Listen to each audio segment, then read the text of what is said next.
only 15 seconds or so. Use off-the-shelf structure for motion to This is hilarious. Anthony Riley is trying to slander me. He doesn't realize that I've created a bunch of videos that show me actually taking the videos and pictures.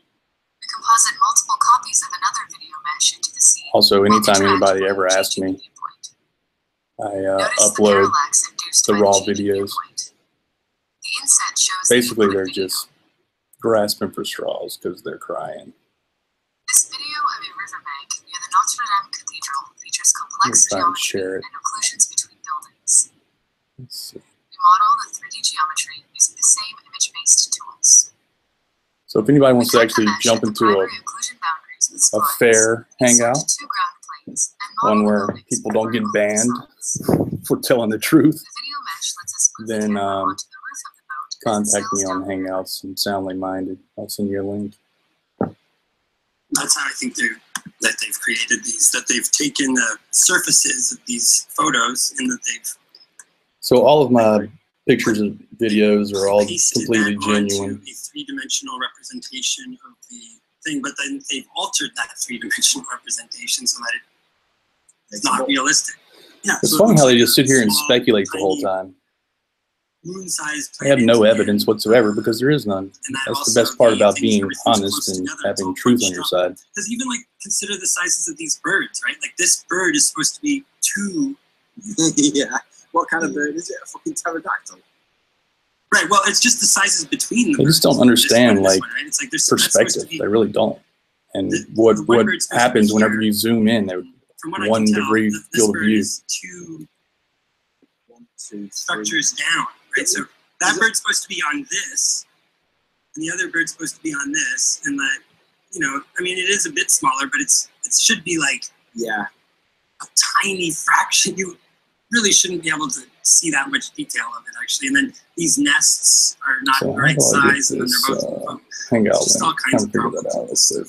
And yeah, you know, I suggest like, Hangout link. I mean, I would also warn you guys to get ready for better fakes coming in the future, no doubt after this, but also to like, you know, if you get a claim made like this, let's see all the guys just just watch it stream over there. The slowest invite you guys to this just look at and just try to like compare all the details, because I think anyone could, like, what I found is that I just found more and more stuff on repeated viewing, like just more things will just jump out at you, you know, like just What do you think the Rancy's just asked a question? Why is the water so blue on the video that Sound is produced, but it's like grey on the normal video? What's going on there? Because that's not how the P900 records colour. Well, that's a good question. I mean, I don't think that this lake, I mean, I guess I can't say with certainty that it would never appear blue at all, but I think that this is the typical color of this lake. It's kind of like... And the other thing is, I mean, it's not very often you get a perfectly black soil like that. It looks almost as if that might be fake too. Yeah. Well, it's also the way that this water, like, undulates, like, past these, like, there's something wrong with, like, here. I agree. I agree. This is what makes it look fake. It looks like it's all big as moving. There's a river that's flowing very strongly in this direction. But, like, there's something, like, too homogenous about it or something, or I don't know. You know what? I can't put my finger on what it is, but it doesn't resemble any other imagery of the lake. It's like this gray, you know, dishwater kind of color. Yeah, this is skanky horrible. Look at the clouds. I mean, you never see a blue sky like that anymore, with contrails and chemtrails and general clouds anyway. I mean, it looks like Walt Disney's made. Hello. Really does. Hello. Just bear with me. Oh my God. Here. Bear with me for a second here. I'm trying to get my screen set up. Himself, or has he passed it to somebody to do it, or do you reckon it's a group of people doing it to make it? Yeah. Oh, you're a whole group of people now. You're a group of people now. Did you know that? It's like, I don't know. I mean, I'm a group of people. Like people yeah. I'm listening to this nonsense right now. I'm trying to get a screen set up so I can share it without sharing too much. MIT's artificial intelligence department and things like that. I can pause and talk about it instead of letting it just play. Nonsense. CIA, and numerous other affiliated private guys are companies hilarious. that act as That's not the word I would use for it. These groups or whatever, you know. Well, Grandpa Sally would have a different word. Product of some kind of intelligence agency type thing, which I know, you know, all right, here's the hangout. It's so hard to find it that's sometimes. what it's all about. That's what they do, right? They create disinformation, and they have money, and they have resources and people who make a career out of doing this, right? So, I mean, yeah, because it's like, you know, that's what would really make maybe some people question this, even on the basis of like, who would put this much effort into creating something like this, right? But yeah, I think that it's also, you know, after watching a bunch of these channels, like I need to MIT, figure out a way to share better. I can't delete the artificial URL intelligence right now. department or computer. I'm trying to figure out what this whole thing about artificial intelligence thing is. Like, it's live rendering what you're wanting it to see. Yeah, I mean, they're basically saying that I have some type of CGI technology that can do it real time, like live. Now, do they understand that you actually, you know, in a live hangout with me, you recorded on a cell phone, showing your camera? Did you ever release that hangout? I'm just curious. I thought I did. That would be a good one to. I could have sworn that I did. Put out there. But yeah, I mean, I filmed it. My video is actually online. It's on YouTube, so. I'm checking. I think I still got it on the channel. Yeah, but these guys. All right, I mean, Anthony has been trying to slander me as much as he can because. No, I haven't edited out your face yet. Huh? I haven't edited out your face yet. Oh. Remember, you showed your face twice. Oh yeah. So yeah, it's still on my channel. It's still listed as private, so that's why. Yeah, don't worry about it. It ain't a big deal. I put my video up, so. Yeah, it's just getting around to actually deleting your face. yeah, I forgot about that. I think at some point I'm just going to have to out myself because I've already kind of doxed myself a few times anyway, so I should just out myself and get it over with. That way I don't have to hide screens and worry about all that crap. Yeah, because going through that hangout, which was like 40-something minutes long, you know, it's a pain in the butt trying to find. I found one spot on it, but I couldn't find the second one just going through it once. Yeah. It was a real quick showing. Let's see what these clowns are saying. Yeah. So essentially what we're saying is that the building doesn't appear on Google Earth, and it should do. And if the building is there, it's in the wrong orientation. So if anybody so the roof isn't facing the wrong way, wants to see, if anybody wants to see the raw video, look in the description. It's unlisted. It's in the description of the Lake Pontchartrain transmission lines Nikon P900. If you look in the description, then the raw video for those 3 videos, where I have 1, 2, and 3 of 3, the raw video is there. What I did was I let YouTube stabilize those pieces and automatically color correct. So that's why you got the wavies? Huh? That's why you ended up with the wavies? Yeah. That's why you see like parts of it that are like kind of the bars are kind of bending and stuff like that. Yeah. It's because of YouTube stabilization, but it's very hard to get a stable shot right there. I really need a driver and me to be able to video while the driver's driving. But I'm not going to go back there until me and Dandy work some things out. Me and Dandy are trying to like put together a checklist and actually go through it all instead of going ad hoc as I've been going, and it's going to be easier with him helping me out. So, well, I like hearing about how you're no longer allowed into Anthony's hangout unless they accept his debunk as evident as being true and yours videos being false now. Yeah, I mean, that's actually good because that was really what I was aiming for. What I was aiming for with these videos was to basically concentrate and distill these insanity all into one place so that we can target these true nutcases, and the rest of the people that were on the fence can just kind of fall off and go their own way. I kind of feel like that's what's happening, but I don't know. I mean, I have to have more feedback before I know that. Sure. I will say this though, that looking at the spam people and the spam names in the chat, just putting random crap, I do not like that kind of crap, even if it's on a Flat Earth channel. What do you mean? Oh, Anthony's chat's getting spammed like crazy with this dude making up stupid ass names. And people are making up names. Well, people are making up. Yeah, now you got Cumtrail spamming. You know, yeah, that's stupid. Stuff like that is just retarded and stupid, and just makes people look bad because both sides of the camp do it. I'd like to know who's doing it so I can thump them on the head once or twice for being stupid.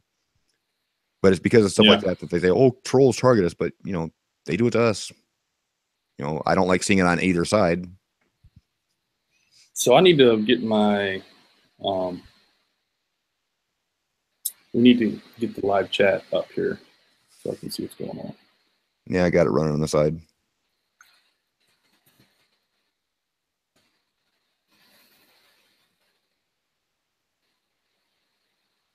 Oh. I could have just gone back over there. There it is. Yeah, I have a hard time like remembering to do that. All right. Let me pop this out. I got mine popped out and put to the side.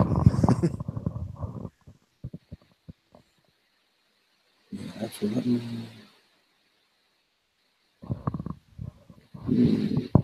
Stop for a second. Did I stop? No, I didn't. There we go. Rearrange some windows here. All right, so this is kind of an on-the-fly hangout, responding to freaking Crybaby Anthony. And the idea here is for me to essentially just correct his errors. I kind of knew this would be coming at some point, so I recorded one of my trips actually on a live hangout with Sean. Thanks for joining me, by the way, Sean. Yeah, I just wish I edited it out sooner so Anthony couldn't pull this crap about how it's all CGI. Yeah, and so I like your phone do CGI. I have that video, and I'm going to pull it up here in a second. Just as soon as I get finished rearranging my windows a little bit. Actually, let me find that video real quick so I can give you the link so you can download it. I'll unlist it and send you the link privately. I just got to find it. Spur of the moment hangout. Was that it? Yeah, I mean, you could put it unlisted, and I could just skip my face. Yeah, let me make that unlisted. Unlisted save changes. Yeah, so sorry for the disorganization here. This is only my second hangout ever, and I did it on the fly. So anyway, there are a number of videos that I took. One of them just recently at the Cheflife Basin, where now that I have the P900, I have this nice view screen. So I just started recording, and then I took my cell phone camera and I recorded the view screen of the P900. So I just put the link in the side chat for you. So you can actually download that and do the editing yourself if you want to. Okay. Where is it? Oh, here it is. Okay. This is the unlisted one? Yes. That's the one where you do the hangout wall. I'll play it here in a second. But let me get the other video real quick. Yeah, John Michelson, there's a reason why I started calling him Lily a long time ago. So get this video. I thought I released this video publicly, actually, but maybe it's still unlisted. Let me see that. That's actually the hangout end. That's not your cell phone and camera end. Oh yeah, no, that's what I'm looking for, the cell phone and camera one. That's the one I was talking about. But I'm going to play it. But you released it on your end, but this is actually when you were streaming it live, so that people can't say you edited it and CGI it later. Yeah. It's called Live from Lake Pontchartrain. Here it is. All right. So let me pull this up here. And skip this ad. All right. Okay. So here we go.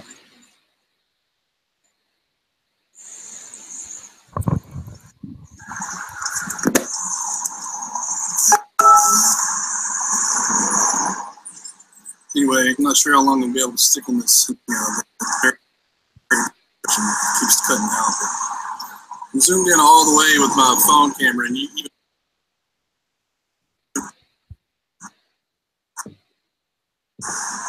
see it. So it was cutting out really bad, actually. Got this makeshift rig, and I don't know what you're not because the stream is cutting out, but. I'll zoom in here in a second, and I'm pretty sure you can make it out. Some video for you.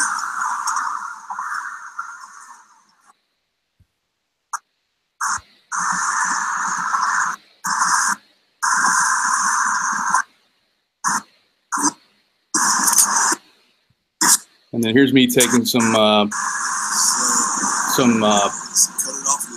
basically HDRs. Yeah. And let me mute this. I'm taking some HDRs, and in a second here, zoom in on the actual image number that pops up. And this is terrible video, I know, but it was, again, you see 4346. Yeah. On a cell phone streaming over, you know, it's a crappy network right there. But that was 4346, which I'm pretty sure I added to the Google Drive folder. So let me see if I can find that 4346 Drive. Of course, I'm doxing myself right now. It's hilarious. A little bit. Here we go. So, no, that's Jeff Black. Punchy Train Series 1. So what was the number? 4346. 4346. Nope, too far. 4328, 4350. No, not in there. 4346. Probably two. 450 is probably also in there. Let me go back to let me go back to my name. And let me see what's going on here. Let me see if I can find it. Where's the next one?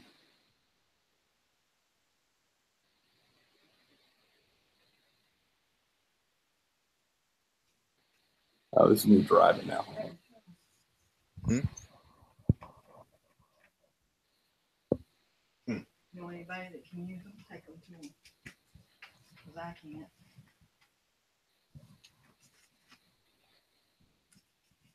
This is really sucking.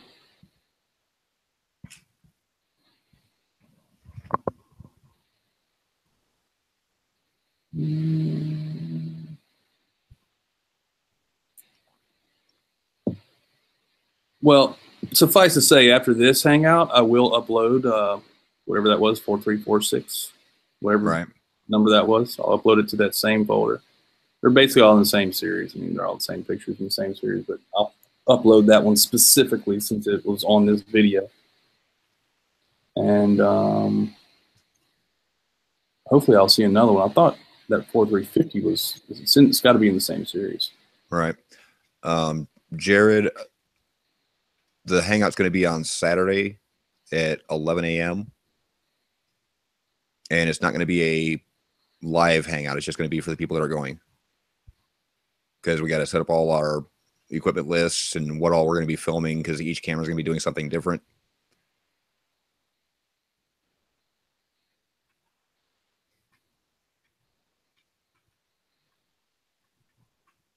Yeah, that was a pretty crappy video right there. It's about as good as that Flat Earthers video though. With this P900. Right.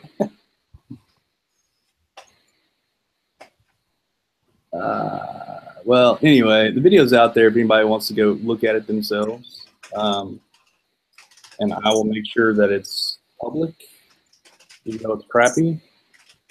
Let's see. Oh, yeah, it's already public, so there we go. I mean, it's just funny that, you know, you backed them into a corner and the only thing they got left is it was all CGI. Oh, well, yeah. I mean, I knew that was coming. This kind of gives you a really good idea of, like, what this spot looks like. It's not fun. No. Anyway. Okay, so let me show you a better one, actually. So this goes to P900 footage, actually. Let's see. Chat live facing. Go back to my channel.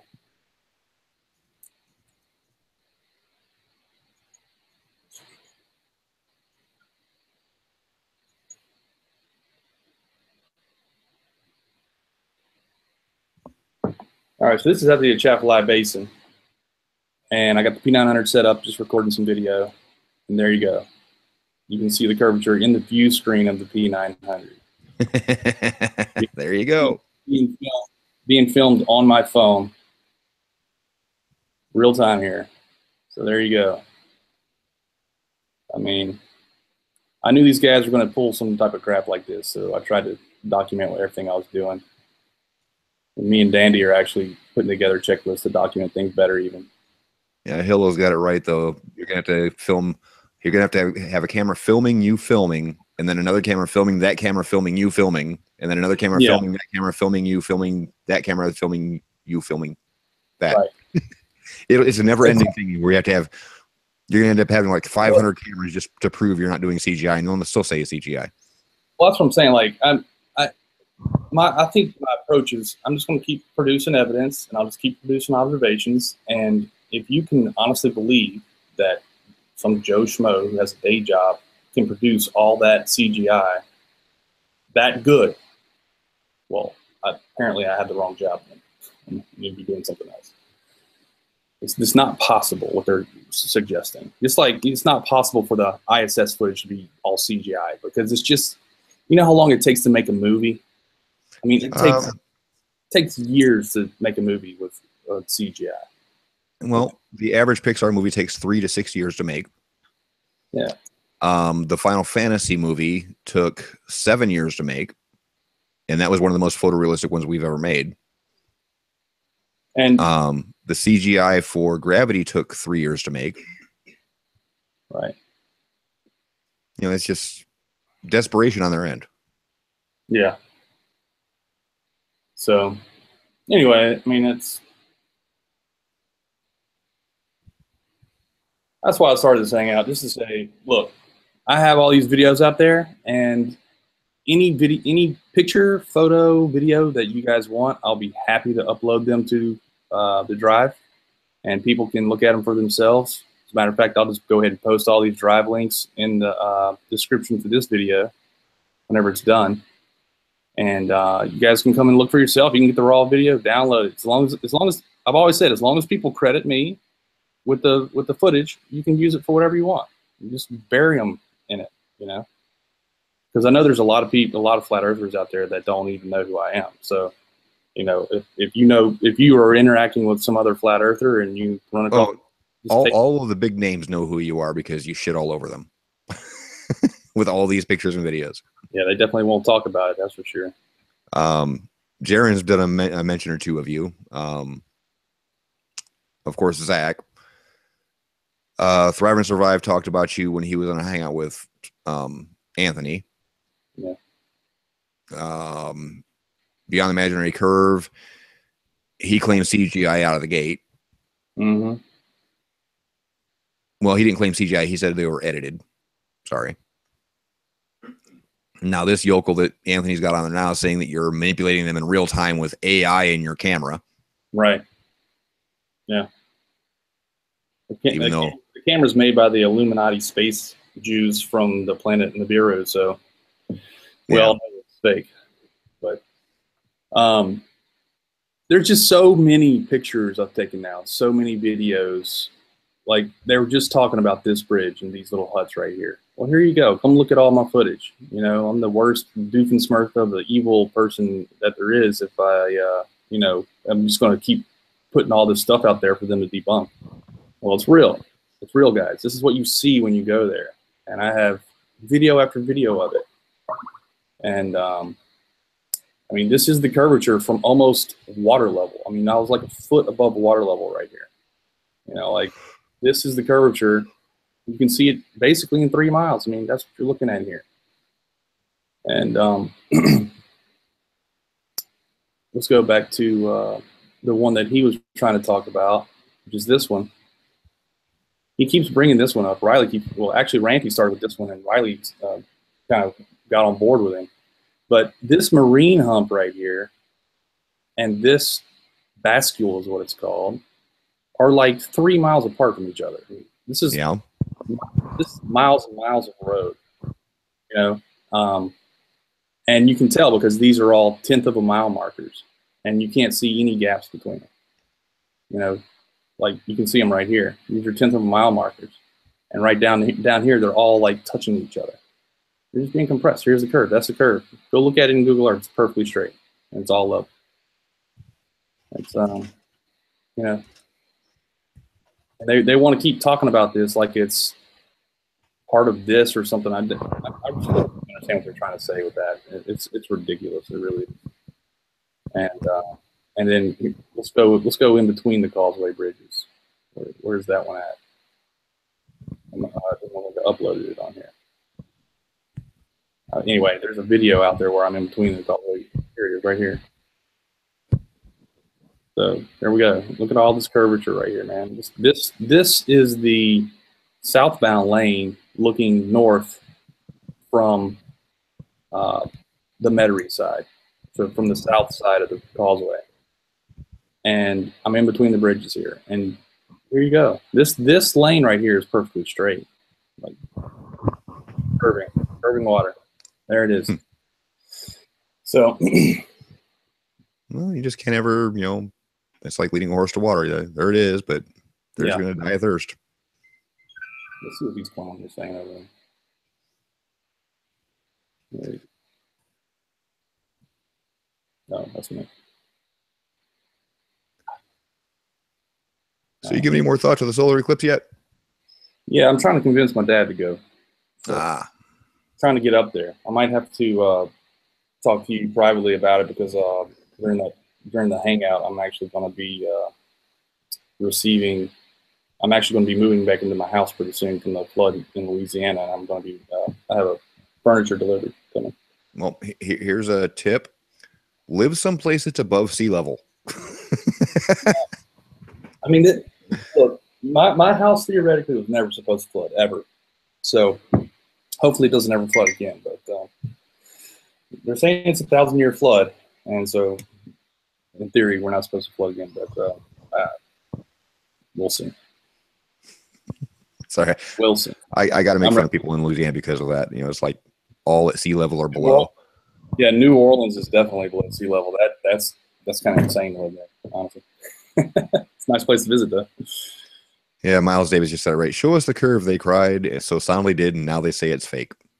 Exactly. Let's see what these clowns are saying. Junkie Mail. No, he's not sent it there, so maybe he sent it to Gio. I don't see the email, and maybe it's not coming yet. Apparently, Gio sent him an email. No, I don't appear to have the email at the minute, Gio. I'm not sure. He sent it on Skype. It doesn't matter. I think we can pretty much wrap this up. I'm not going to invite any ballers in. I'm going to wrap it up. I'm going to keep it short and concise. I'm not going to invite any flats in either, because I want it to be as. I mean, we've been going for however long now, and I think we've made more than enough evidence to show that Soundly has been doing manipulation. It isn't real. It doesn't look real. It looks fake. There's got bendy lines everywhere. The birds look flat. They don't change with the orientation. There's buildings missing. There's buildings.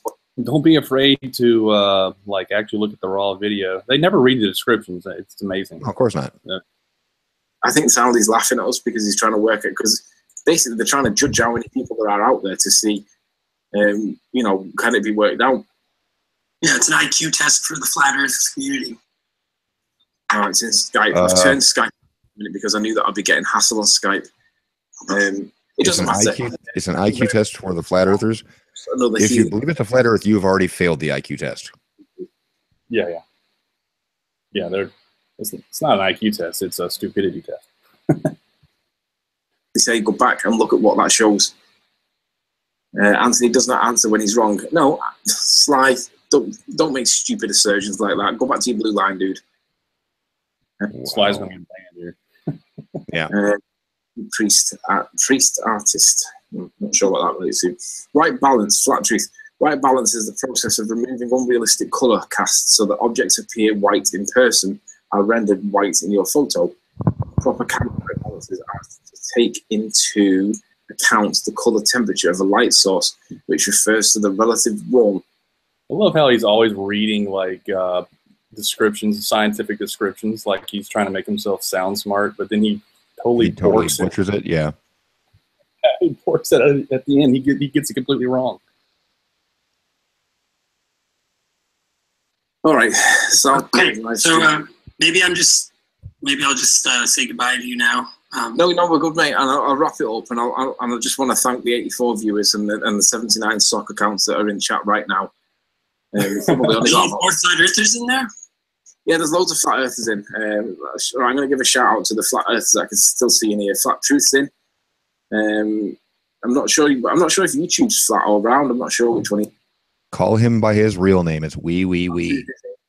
Rusted Soul, she's in. Nathan Oakley, 1980, he's in. We have Ranty Rant's in. Sly Sparkane, he's a flat earther. Not really. Oh my God. Let's see what else there is. Good Times for All, he's a flat earther.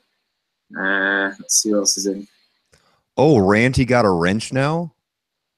Yeah, that's instant ban if I ever show up in there. What is he talking about? Like, who's in the chat?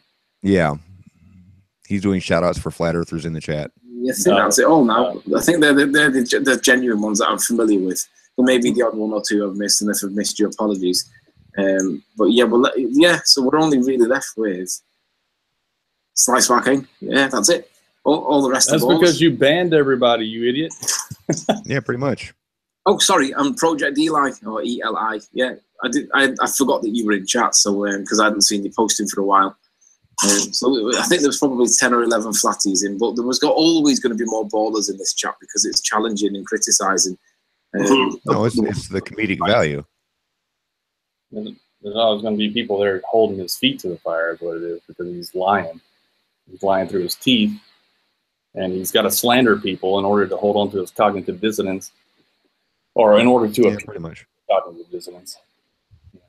He's trying to do anything he can to prove to himself that that's not a curve or it's fake or whatever, just so he can feel better about himself. But the reality is, and the best thing about being like a science-minded person, I wouldn't call myself a scientist, but a computer scientist, sure, but I'm a science-minded person, and I guess we're all can be scientists in that way.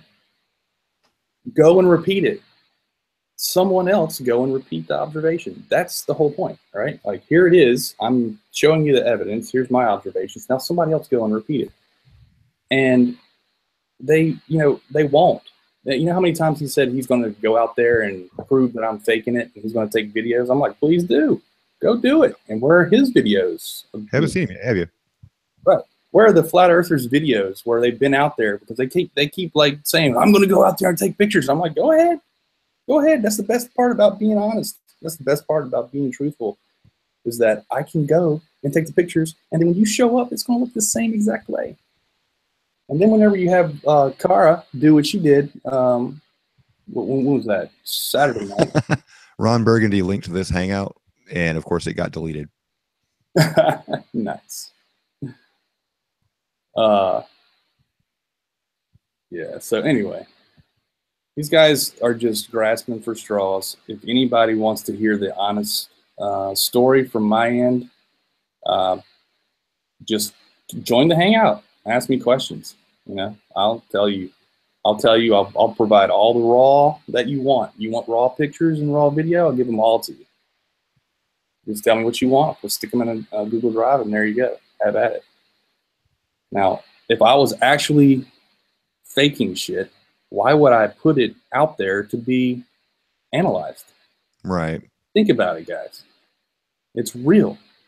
Okay? It's real. And you can go there and take the pictures yourself. And now Twitwit just asked if have the pictures been manipulated at all. The ones that are manipulated are usually stabilized, and there might be some type of color enhancement, usually done by YouTube or by iMovie. And when I do that, I typically provide a link to the raw unlisted video in the description of the enhanced video. So this is one of the enhanced videos, and if you look in the description, you'll find a link to the raw video. You can look at this. You can look at the whole raw video yourself, which is got all kinds of like bad what's it called, slewing. I've got some bad slewing going on because I'm trying to aim the camera while I'm driving on emergency lane on a freaking bridge, and 18-wheelers are up my ass. Who's this guy? Huh? Who just joined? Oh, hey. I'm sharing the wrong shit. I'm going to turn my screen share off. Hey. Hello, welcome. Hi.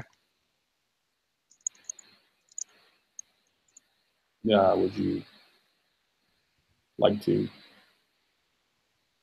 say anything? No, I was yeah. Yeah. Calster, I always call you Calster, is that right? It's Calster. Calsta? Yeah, Calster. Yeah, he's a baller, so. Young one. Calster, what are you, high school? Yeah. Saul says that there's no raw video for your Lake Pontchartrain 203 with a P900. What? It should be. Hold on, let me look at it. If it's not there, there will be soon.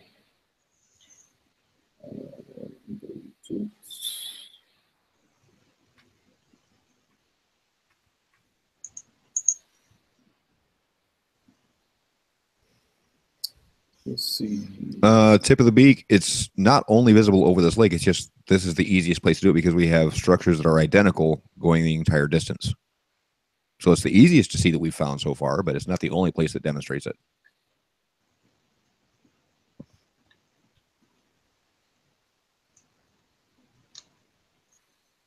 So the 1, 2, and 3 of 3 all have the same raw. 3 of 3 has it in there. I don't know why 2 of 3 doesn't have it. Let's see what's going on here. It's in 2 of 3. In the description. Lake Pontchartrain transmission lines, Nikon P900, 2 of 3. Yeah. I just added it to that description like during this hangout, so I just need to refresh. Yeah, and I fully intend to always like link to the raws, and if I don't, it's just a mistake. And I will. All you got to do is ask me for it. And, but Russ, yeah, 1 of 3 has if a scale model matches the observations, then it's correct. Where's your scale model of the flat Earth? They don't have one. They will never have one, ever. Oh, I've actually built one in my backyard, and it didn't work. It didn't match observations at all. Wait, is he saying that in a, like, he's a baller, right? This guy? Rusted Soul? No, he's one of the mods on Anthony's channel. Rusted Soul, have you seen Kara's hangout from like, was it Saturday or Sunday? Just recently? Maybe yesterday? When was it? I can't remember exactly.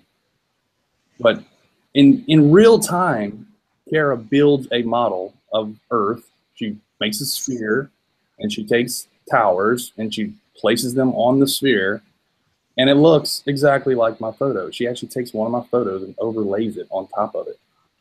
So the scale model does match the observations. Yeah.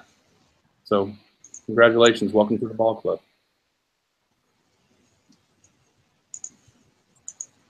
I wouldn't even really call it a ball either, because I'm kind of tired of flat earthers calling us ball earthers, because technically a ball can really mean any object of a roughly round surface. It's a sphere or spheroid. There's no ball is just It's a stupid term. Just call it a sphere for fuck's sake. It's like it shows their mental age that they never learned the term sphere. Well, it's just very telling that, you know, Rusted Soul asked a question. I gave a direct answer, and she decided to come back with my face. How did she word that? She basically, it was an ad hom. My face represents it. So yeah. So you just did a totally unglorified or unjustified ad hom for no apparent reason at all, other than I don't believe in what you believe. Congratulations, you are a kindergartner. All right, where is it? Rusted Soul. Hold on, Dandy's pinging me.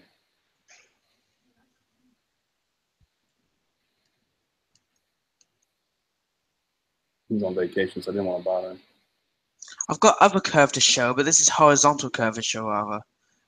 From 30. This is from high altitude curvature. I can show that if you want. Me and Pew of You did a test, and it matched up with the 4,000 radius sphere curve. So like it was horizontal curvature. I can show that. Way BMX. A lot of people got blocked from Anthony's stream. I don't think it was Anthony doing the blocking though. It's just the mods that he decided to choose will ban you because you have something to say that goes against their model. The most notorious of them, of course, is Ranty Rant.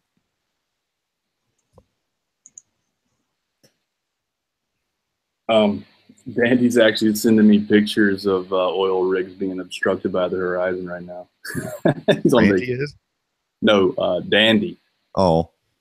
Dandy, the guy that went with me to the Chapelai Basin. He saw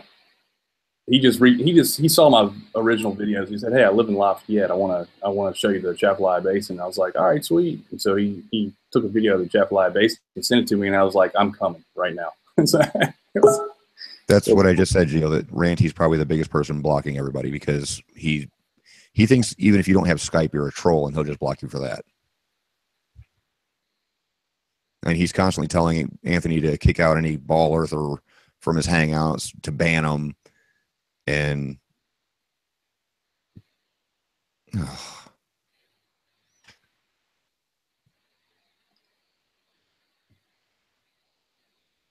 hilarious.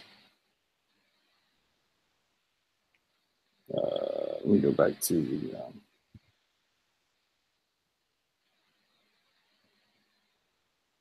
yeah, me too, Gio. And now that's what Ranty's or Anthony's channel has become since he's got Ranty as a mod, I'll never go back to his hangouts again. Does anybody want to jump in here? If anybody's in the live out there and they want to jump in, they can ping me. I'm soundly minded on Hangouts. Just send me a message and I'll add you. Like Requiem for a Dream. You want to come in?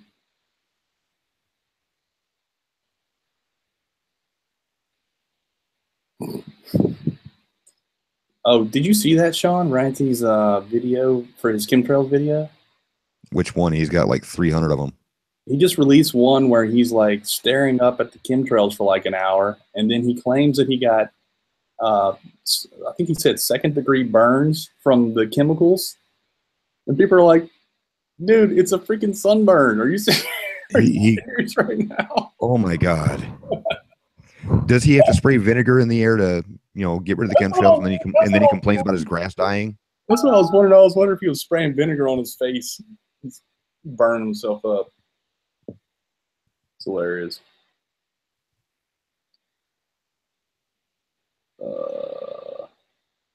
Hey, how do I give people wrenches and stuff like that? How does that work?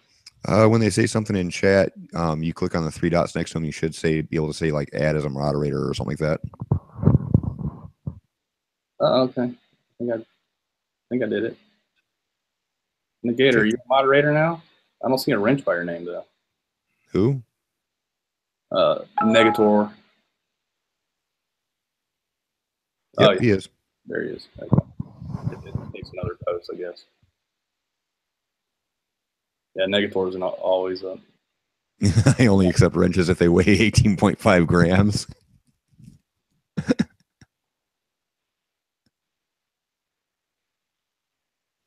Anyway, anybody else want to join? Do what? I said, does anybody else want to join? You want to jump in here? I can shut it down now. Basically, I was just providing my evidence that Anthony Riley is lying. That's why I call him Anthony Liley. He's basically just slandering me because he doesn't like my evidence. My piles and piles, heaps of steaming evidence that are just burying him. Well, what's funny is he doesn't realize that he's actually opened himself up to a lawsuit of libel and slander. Yeah. Because he has it written in his description and he has it spoken in his hangout. Yep. So lawyer up. He was in the U.S. maybe. He's kind of got that whole international buffering going. Have him extradited. Doesn't cost you anything. Soul Train, exactly.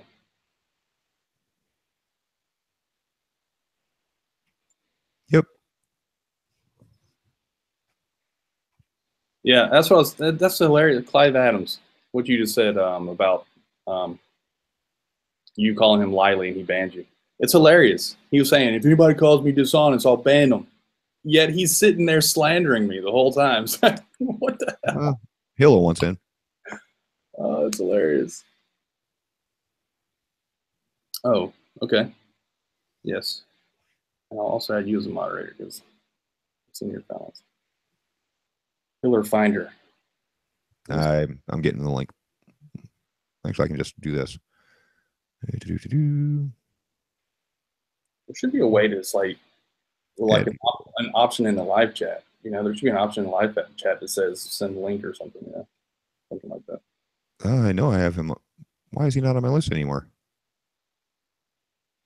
Okie dokie. Well, he was on my G+ list. Let's see if I can find it. I'll just do it this way then. Have a link. Have a link. There you go, Hilo. I did want to address the no spin, no globe guy about what he's going on about horizontal curvature. It's not just height; it's also field of view. If you want to see horizontal curvature, there's been a lot of arguments between the ballers as well about how high you need to be see curvature. Some say you have to be in an airplane. Some say high altitude balloon footage. Some say you can only see it from orbit. The truth is that it really depends on field of view. It all depends on field of view. You may see a little bit of curvature. It also may depend on the weather, if the clouds are obscuring your view of the horizon. So there are a lot of factors that go into it. It's sort of difficult to determine when you can see curvature, and when you can, it may be the slightest curvature that it might be basically nothing. So there's a lot of factors that will go into it. You know, Kara actually, or I keep saying her name wrong. Kara actually like did a scale model of Everest and showed like if there were no mountains in front of Everest, what the horizon looked like from there. You can see some curvature there. You can definitely see curvature like from an airplane. I mean, you have to get high enough that it's possible. Oh, but you don't. Oh, but Stanley, you know that those are just the round windows, you know. Yeah. It's funny how when I take pictures of things out of those round windows in the ground, they look perfectly fine. Hilo, I sent you your link to your Skype, but you're not online anymore, so fix that.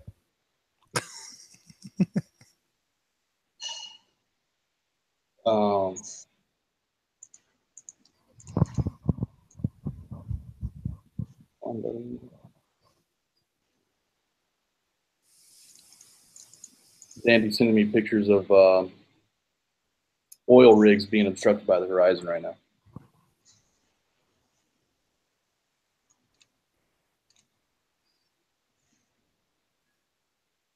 He's got his family in there. I'll not share them. This one's, why is it so low res?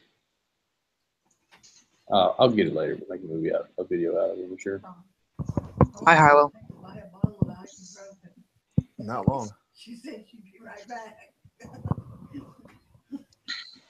What else can I do while I'm on here?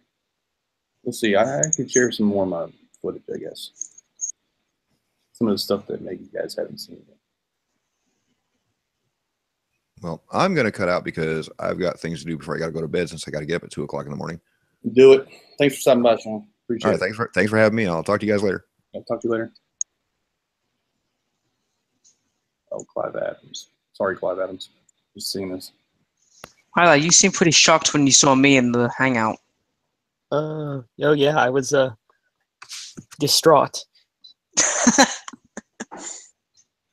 If Kelter gets invited before me, and it must be part of the conspiracy. Yes, it is. It is part of the conspiracy. How did you know? Oh, yeah, I'm struggling right now with this hosting.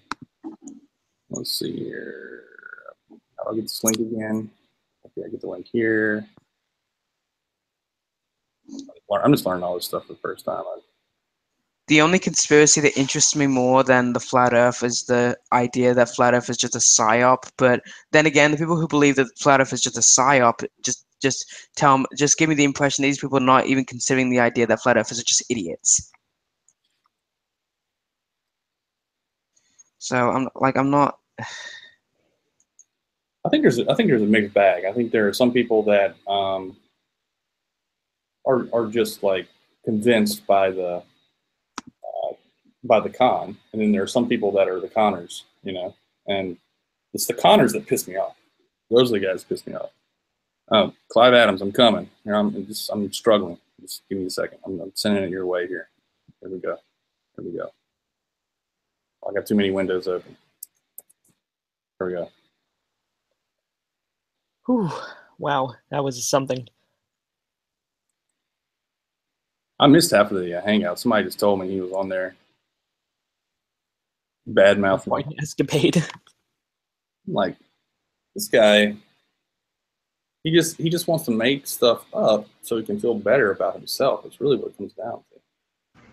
We continue to maintain control of arms exports at least YouTube version of it. Wow, that experience actually got me a little bit. That whole actually got me a little bit angry. It's been a while since I've got that from a flat earther. You know, it used to really make me angry, and now it makes me motivated. Yeah, because calling fraud on someone's entire band of evidence is a pretty serious accusation. Yeah, I mean, he's got to debunk. It's kind of like Human Warrior 8. You know, at some point the evidence becomes so overwhelming that you can't debunk it. Like, that's my whole goal. Right? I'm just going to keep taking pictures. I'm going to keep taking videos. Whenever the fall rolls around and the winter rolls around down here and everything clears up and we don't have all that heat turbulence, it's going to be amazing. Like, the shots that we're going to get are going to be amazing. And me and Andy are both motivated to go get them. So we're going to actually, it's a combination of you, Daza, and Red that make me. I'm actually considering going out and getting my own P900. Well, wait for the new one. Wait for the new one. Wolfie as well. And Wolfie, yeah. Clive, I think we heard your YouTube. No, I was just saying, don't buy the P900. Wait for the new one. I mean, there'll be a new one along soon. It should be. Oh, really? Yeah. Well, that's the rumor. Yeah. I mean, not to sort of diss the P900, but it's kind of a consumer level camera at sort of full zoom. It's it's pretty good considering the money, but it's not great. I mean, you've got to spend a lot of money on optics if you want good, clear pictures. But again, flat earthers don't understand anything about anything, so why the hell should they understand something about optics? Hey, Ranty, I see you're out there in the chat. How's your face, man? Who hit you? Someone must have hit you. You probably deserved it. The guy's probably got pissed, fallen asleep on the beach, woken up, and now he wants to blame chemtrails. Hilarious.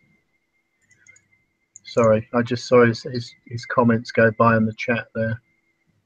Hey, I agree with you that there's, the P900, it for what it does and for its price, it's amazing. I mean, the super zoom for $600, basically a 2,000 millimeter equivalent.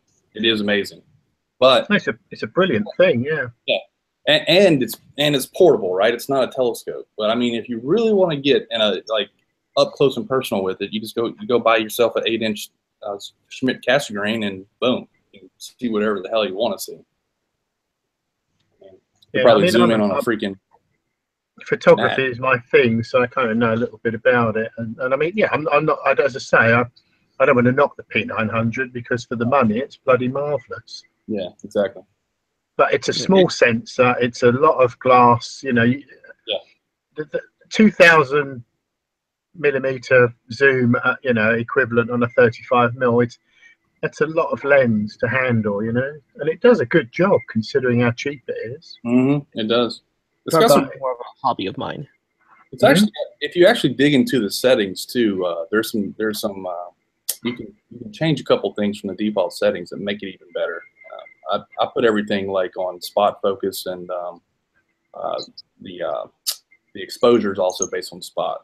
Well, yeah, I mean, again, you know, you really need, if you want to get good pictures, especially of difficult things like astronomy, you know, you can't use anything automatic. You've got to go fully manual. Right. There's no way that an automatic system is going to cope with a few tiny lights in a black sky. It just won't do it. Right. Yep. It's going to wind up the ISO, and it's going to open up the aperture and drop the shutter speed until it tries to make it grey, because that's what the auto exposure tries to do. It tries to make things a kind of on average neutral, a neutral grey. Yeah. So they don't understand that. They try and make it autofocus on a tiny little dot in the middle of the scene, which is supposed to be a planet, and then they wonder why it's a blurry thing that wobbles, and you can't do that. It's not designed to do that. It can't cope with that. I'll tell you one thing that would be nice as a feature upgrade, and I hope they have it on the next one, is a typical focus like ring, you know, like just a regular focus ring where I can manually. Oh yeah. Because with the little knob that you can press up and down and try and focus, it's really freaking hard to find that, you know. Yeah, but I mean that's when you have to start spending money when you want stuff like that. Yeah, you're right. Well, yeah, I was actually looking at it before Wolfie decided to get me this camera, which again, my eternal gratitude for Wolfie getting me this camera. Before he did that, I was looking at a Canon, what is it, the Canon 7D, I think it is, which is like the middle of the road camera. It's like it's got a way higher ISO potential and higher. It's just a better. Sorry, did you say a 7D or? I think it's the 7D was the model I was. Yeah, 7D is an SLR. It's a completely different thing, really. Then you need to spend a lot of money on a lens and stuff. Well, I was gonna attach it to a telescope. That was my plan anyway. But yeah, that would be the way forward. Yeah, I have all the somewhere in all of my storage, which I'm going to be going through really soon. I have a 6-inch Schmidt Cassegrain in that. It would blow away the P900. Of course, it would be a whole lot harder to work with, but yeah, it's a different tool. Yeah, for full zoom, it would see a lot, and then I'd be able to attach my DSLR to it and get some really sharp images. Anyway. I mean, once you start wanting a manual focus ring, I mean, I was just playing with my camera in the pub with the Morrisman and trying to video them. I mean, I've got a Canon L2470 lens, which is, you know, it's about 1,800 quid now, those lenses. Yeah. But when you're trying to zoom with it, it's very choppy because it's not at all smooth. But if you want a proper cinema lens, which is designed for a really sort of silky smooth zoom and, you know, everything, you're suddenly going from $2,000 to 20 grand. You know, just the simple things that you'd think, oh, that should be easy. Just that smoothness of focus and the smoothness of zoom. It's very expensive work, and they probably don't sell that many of them. So obviously, each unit is going to cost a lot. Right. So you pays your money, you takes your choice. So who's going to sue Lily first? I don't know. I don't think it's going to go very far, and I'm not willing to spend the money. I'll tell you that. Yeah, I mean, it's never sue a straw man, as they say. What's the point in suing someone who's got nothing? Yeah, exactly.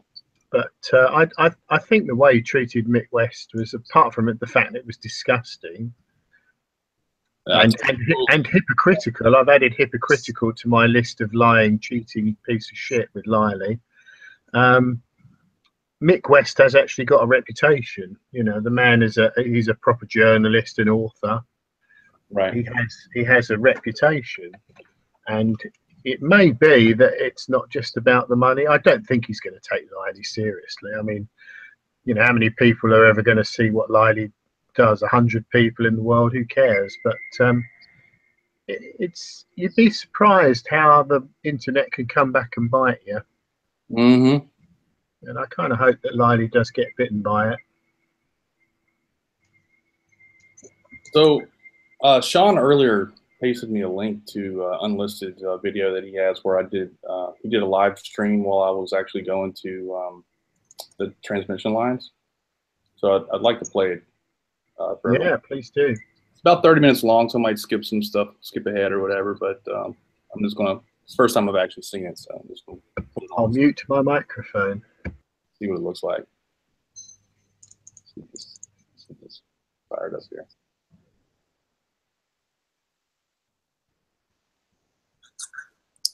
Hello guys. We're just gonna do a comfortable thing here. Nothing major. Just Soundly's got a couple ideas that you want to run by me. Someone's got some echo. Yeah, somebody echo. Or is that on this video? Might be on this video. Yeah, basically, go ahead. Trying to figure out just some more detailed data on this location out here at Lake Pontchartrain. I'm actually driving down there right now. It's a nice blue sky day. I'm gonna take some more pictures, but on the way out, I'm gonna try and get a little live feed going here on my way it comes through. You have a digital thing on your camera? A display? Do I have one display? You have a digital display on your camera? Yeah, I do have a digital display on my camera, but I'm not going to pull out that camera while I'm moving. I figured you might have a. I'm just going to try and get a wide-angle view of the interstate as I'm driving over it. I'm trying to get back to hang out so I can turn it on. Yeah, let's skip ahead. Just taking some amazing photographs showing that they actually follow the curve of the Earth.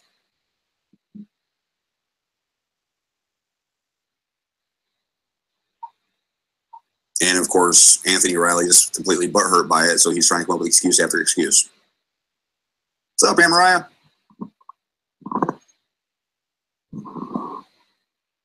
It's all blurry again.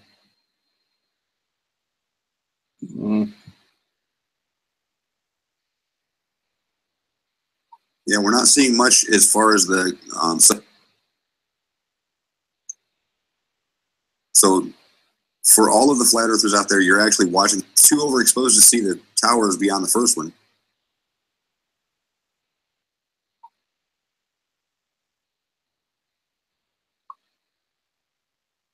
There it goes. There's a great shot.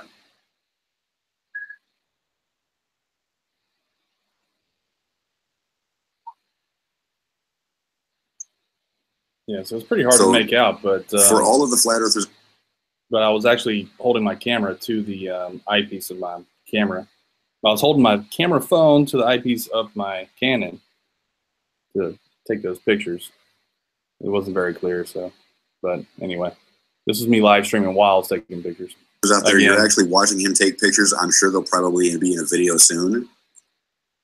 The quality on this video is not very good because of the Google compression and the fact that he's using Wi-Fi on a cell phone. But it's still good enough to try to build a comparison to what he's actually seeing through his camera. All right. Well, that's all I got.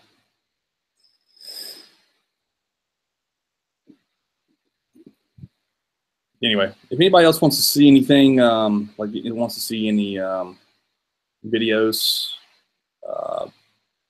like raw videos, basically just hit me up on Hangouts, and I'll shoot you links to. I have some Google Drives out there where I just upload stuff, and I'll be happy to upload basically whatever raw videos I have. Yeah, a lot of stuff. You know, a lot of good stuff, honestly, for the Atchafalaya Basin, which is really, really, in my opinion, probably one of the best places to go, because there's a 7-mile stretch, and on both sides there's land. So you can do a lot of obstruction height stuff while in between 2 causeway bridges, which are perfectly straight and level, and you can see the curvature on both sides from both of them. If you guys haven't seen it, Dandy is the guy that's working with me, and he put out a video showing the causeway stuff. I linked to it on a shout out video that I made yesterday. So go check it out, because I think you'll be impressed with some of those videos. We're actually going to go back there, and we're trying to come up with ideas on how to, if you notice in those videos, there's actually a water line, a high water line, and the high water line on the pillars, it's basically like where the water was just like a couple weeks ago. So, hey, George. Hey, hello there. Glad to have you. How's it going? It's going great. I would love for you to go back with, no interruptions and talk about what you were talking about the other day, if you want to. Yeah, we can do that. Sure. Before I do that, I just want to mention to Clive, someday, Clive, I'd like to talk to you about lenses. I have this Sony RX10, and the only drawback that it really has is it is 200 millimeter equivalent, and it's the only downside to the thing in terms of trying to do similar types of things that Sony is doing. But as far as other aspects of the camera, it's really dynamite. But I'd like to maybe try to find some zoom lenses and that to put on it, and I could certainly use your advice. Yeah, I don't know. I don't know if it's an SLR or if it's a fixed lens. If it's can you change the lens? Sometime when we're on Earth discussions, I'll pass you the information, and maybe you can steer me in the right direction.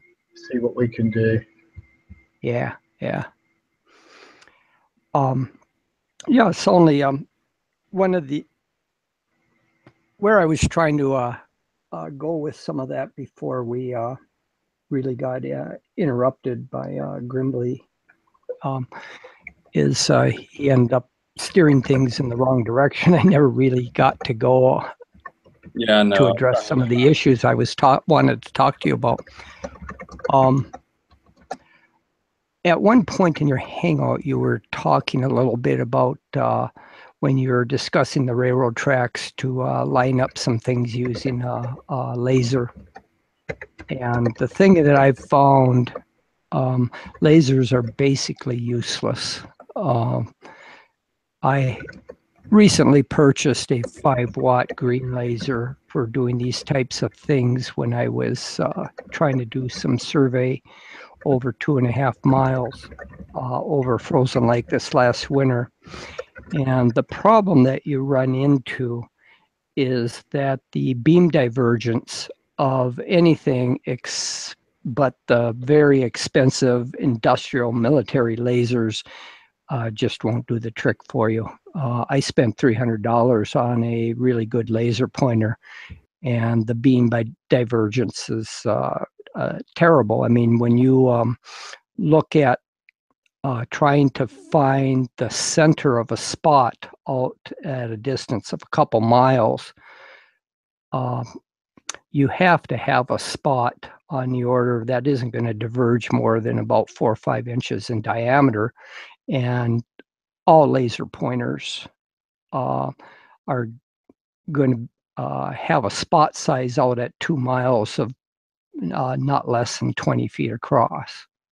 You're going to need something that's going to give you, the way you rate beam divergence is milliradians per foot or per meter, and you need something on the order of like 0.002 milliradians per foot, and most laser pointers are worse than that by about a factor of anywhere from 50 to 100. And so you just can't get what you need with a laser pointer if you're going to try to line things up over a long distance. Yeah. Yeah, I hadn't even started investigating lasers yet.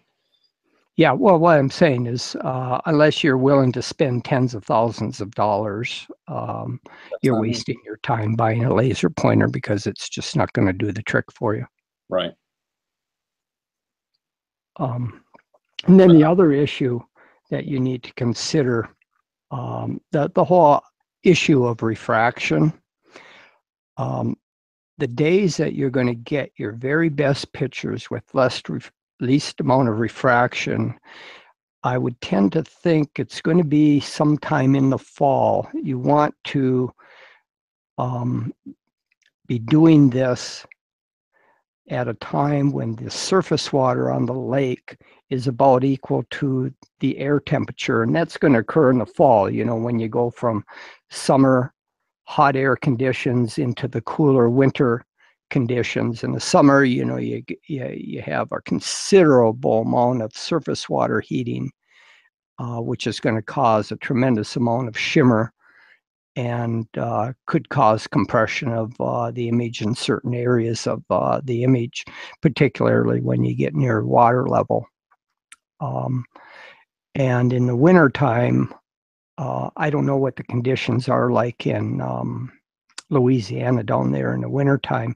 Maybe things aren't that bad. Maybe the water and the air temperature will be not that terribly different, but there will be a point as we're going from summer to winter when the air temperature and the surface water temperature will be the same.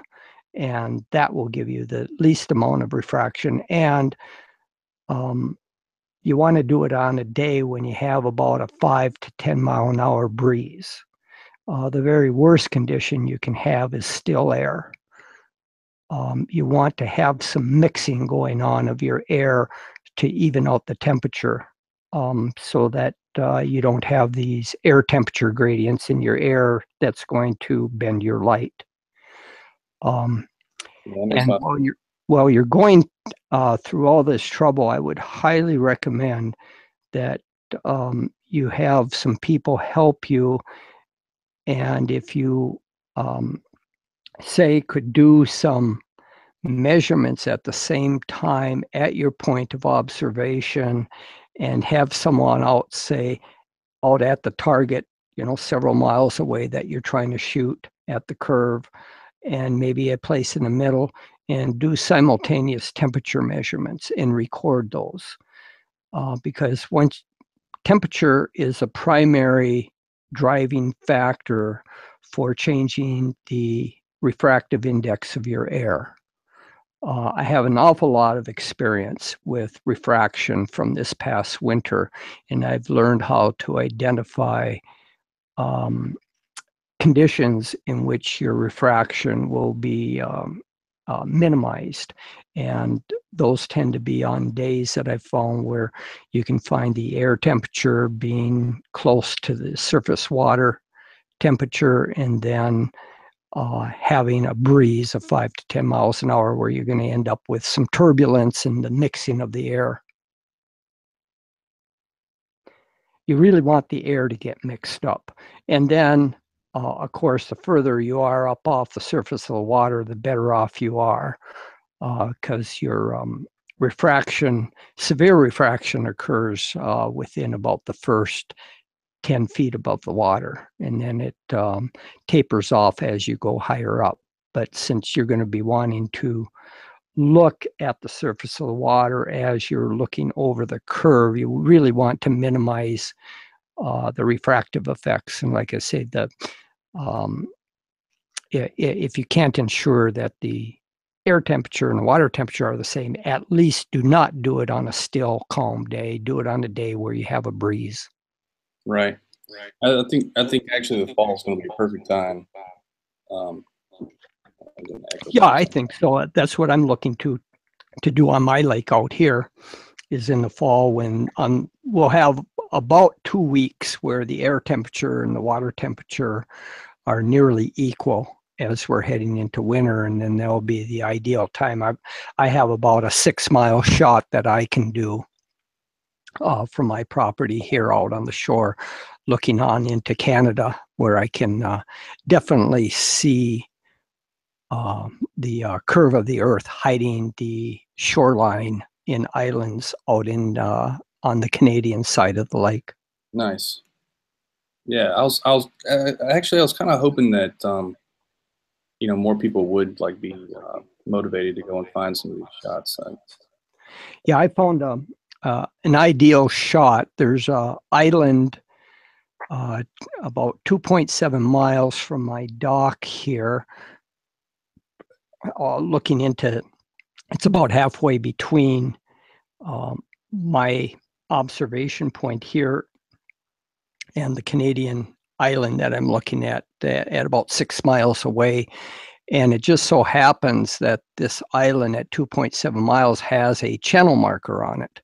So I can post something on this channel marker, at a given height above the water.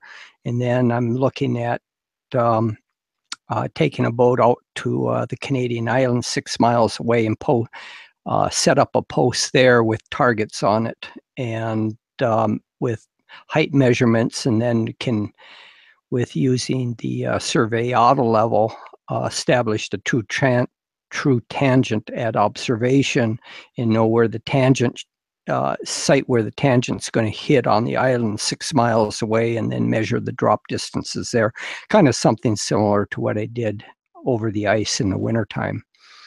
But if I don't know exactly what you're looking to do, you might want to discuss it with me as you move forward with your project. If there's going to be instances where you're going to be wanting to measure drop distances from a tangent and that sort of thing, you really want to get a hold of a surveying auto level. Its sole purpose in life is for shooting tangents, because you can't eyeball from where you think the horizon is. Right.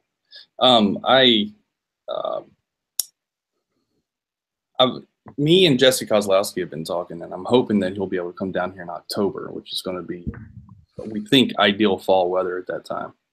And so he's going to bring his equipment. He'll be able to do things that I can't do, obviously. And in your last hangout, you before you started watching the live chat, I had put something in there.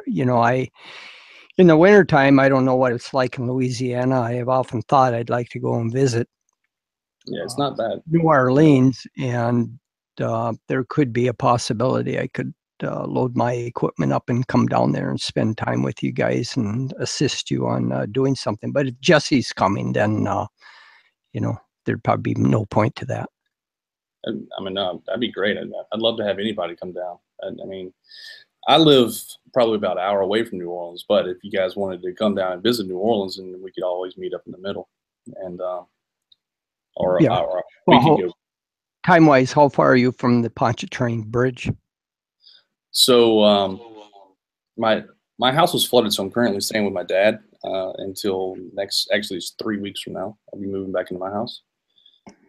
But my dad's house is about it's about an hour drive, I guess, to the transmission lines. I mean, once you're situated, like later this fall or this winter time. Oh, yeah, that's like an hour 15. It's not bad. I see. Okay. Yeah. But the drive down to the transmission lines, I usually try to go all the way to Causeway, because it's actually, the Causeway is not really that much further from the transmission lines. I mean, you're pretty much all the way there by the time you get to the transmission lines. The transmission lines are in Laplace, which is just north of New Orleans. And anyway, so I usually try and make a whole trip out of it so that I'm, efficient with my time. But I think at this point, I think I've kind of gotten what I'm going to get until I get a little bit more serious about it and get, Dandy to help me out by driving, or I drive and him shoot film or something, And we also just got permission or actually Dandy called and found out who owns the land underneath that location where I've been shooting the transmission lines, and we're going to go there actually and take pictures. And I think we're going to get some really good pictures from there because based on Kara's model, you know, we're still going to see a significant curve from the ground because the towers are so tall.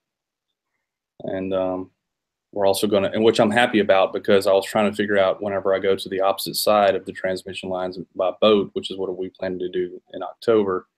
You know, I wanted to get an equivalent shot coming back the other direction, showing that it curves both directions.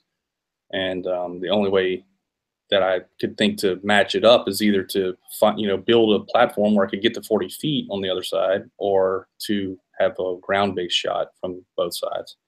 So I think I'm going to go with the ground-based shot from both sides, which should be comparable, you know. Sure. I'm getting an echo. Oh, sorry. Who's that coming from? Okay. Where the transmission lines are, how deep are the waters there? Do you know? Yeah, it's the whole Lake Pontchartrain is about 12 to 15 feet, like anywhere you go. Oh, that's pretty shallow lake. Okay. It's well, really it'd be pretty level. easy then. Yeah, that'd be pretty easy to establish some anchors if somebody wanted to plant some buoys for. I think it's a depression lake, if I remember correctly from. Yeah, that's kind of what I saw when I looked at the statistics for Pontchartrain. They said the average depth was about 12 to 14 feet, with max depth about 50 to 60. But they didn't indicate like where the deep spots were or anything. I was just kind of wondering what it might be around the transmission lines to say if someone wanted to drop some anchors down to the bottom to establish some platforms in which to latch or hold up some targets, you know, for shooting to. Yeah, I was actually thinking, and Flat Earth Math kind of gave me this idea. I was actually thinking about essentially taping some balloons to the side of transmission lines, and where we know the exact length of the string, and so we can like very precisely let's go put a bunch of balloons that are hanging up with an exact length string all the way down, and I think that would make a cool shot, and then you know exactly how high those things were. But again, I really honestly don't think that's necessary. I think that's just kind of going above and beyond. I mean, when you look at the transmission lines at their base, you can see a watermark. It's just like the Chapelite Basin. There's a watermark where the high water was, because the water does fluctuate. And if, you know, if water is supposed to be level, then that should be, you know, all the same height. But I mean, to actually ironclad know, hey, this for fact is this high because I've measured it, but it's going to take a lot of work, but it's doable, I think. Probably take a whole day to do something like that. Well, to do things right, it's actually going to take more than just an afternoon. I mean, when I embarked on my project, I ended up finding that, you know, it's a learning process. You find things that you can do and you can't do, or you have to modify some of the techniques that you thought were going to work. Some work, some don't work. And mine ended up being a project that went on for close to 2 months every day. Yeah. I mean, that's kind of what happened with me. I went and took some pictures, and then I had a bunch of objections. So I went back and took more pictures and more objections. It turned into a much bigger project than I had really intended, quite honestly. Yeah, these things have a way of getting away on you. You know, it always takes a lot more time than you first anticipate to do it right. Anyway. Exactly. And like you said, it's an iterative learning process. You know, it's like each time you go out, you're like, okay, I should have done this or I should have done that. That's why me and Danny talked about like actually creating a checklist for each location, you know, of observations we want to hit, and make sure that we do that checklist every time we go. Because something's happening to your audio. Keeps tailing off. I can barely hear you. Is this better? Oh, much better. I just had my microphone in the wrong place. Well, another thing is that it's very easy to raise an objection, but it's much harder to go out and actually do the observations. Right. And the guys, the flat earthers that have done the observations, there's actually one guy out there that I think he genuinely is trying to, make sense of it all. That's done observations on Pontchartrain, but everybody else is like, I'm wondering what they're doing. It's like, okay, look, you have a P900. How come you can't get the same shot I have? That's what I want to know. Because for some reason, my shots were really clear and show curvature, and your shots don't. It doesn't even look like they're zooming in with the P900. So it's I think you pretty much answered your own question. They don't know what they're doing, and they don't take the care to learn how to do things properly. I mean, to make good measurements and good observations takes a lot of attention to detail. Mm-hmm. I mean, these guys, like these Rob Skiba that goes out on a boat on Lake Michigan and stuff and tries to prove something in an afternoon is just ridiculous. I mean, they don't even take temperature measurements. They don't observe over a period of time to see if they have to assess the degree of refraction that they have. I mean, you just can't do these things off the cuff. You really have to take time to set up your equipment, make observations to assess the amount of refraction you have, and it just takes a lot of time. Yeah, I agree with you. Each time I go on, I'm like, man, I didn't do this, I didn't do that, and it's because I'm not organized. It's because I'm just going out there and trying to get the next picture. Well, initially, and that's the other thing that these guys do. They just think all of a sudden on a whim they can go and debunk something or gather evidence that's going to debunk something. It doesn't work like that. It's a learning curve that you go on. You go initially make some measurements or set out to do what you think you're going to do, and then you find out that you run into some difficulties here and there, and you tend over time, you iron out the bugs and you get it down to where you're actually making sense of what you're observing. Right. Yep. It's definitely been a learning process. I've learned a lot doing the whole thing. I really have. Yeah, the key thing is to keep using the same equipment so you learn the idiosyncrasies of your equipment. It's just like in the labs, when I used to design at Hewlett-Packard, each of us engineers had our own bench with various types of test equipment that you live with, and you learn its idiosyncrasies, learn how to use it, all the different features and things, so that you can, over time, make good measurements and learn how to make good measurements within the capabilities of the equipment that you're using. Yeah, it makes sense. Just learning the trade, getting good at it. Polishing it. And that's where Jesse would be good for you if he does decide to come down. Yeah. If he doesn't, you let me know, and then maybe I can work something out to come and work with you. I think Jesse really is intending on coming down here. There was, I can't remember which video it was, but I put out one video, I think one of my first videos with the P900, and he immediately said, I'm coming tomorrow. I was like, hold on. Yeah. Let's plan it. So we're going to hopefully be able to do that during the fall. And I'd actually like to go out and scout some locations for him to set up all of his equipment. That's my goal, so that when he gets down here, he doesn't have to figure out where to go. He can just go there. Yeah, well, keep me informed if things work out.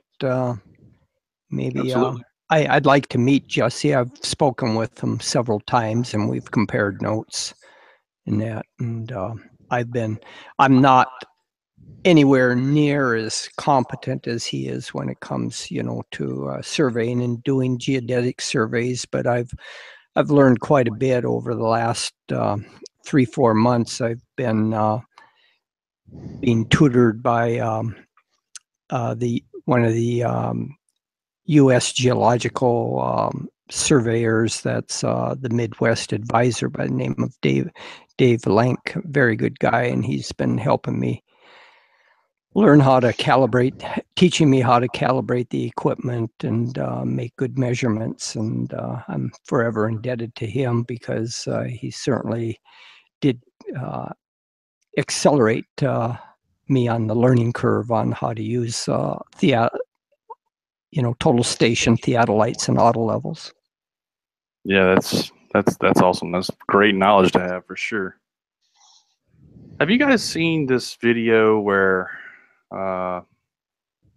this guy has some type of rig where he has water in two separate pipes that I guess it kind of like auto levels itself, the water, since it's in it's basically in it's filling up two separate pipes that are you know what, I really need to show you the video, but he goes up to like the top of a mountain and he basically sets this rig down and then he lines up the two levels at the top of the water and shows how that line is actually over the top of the horizon.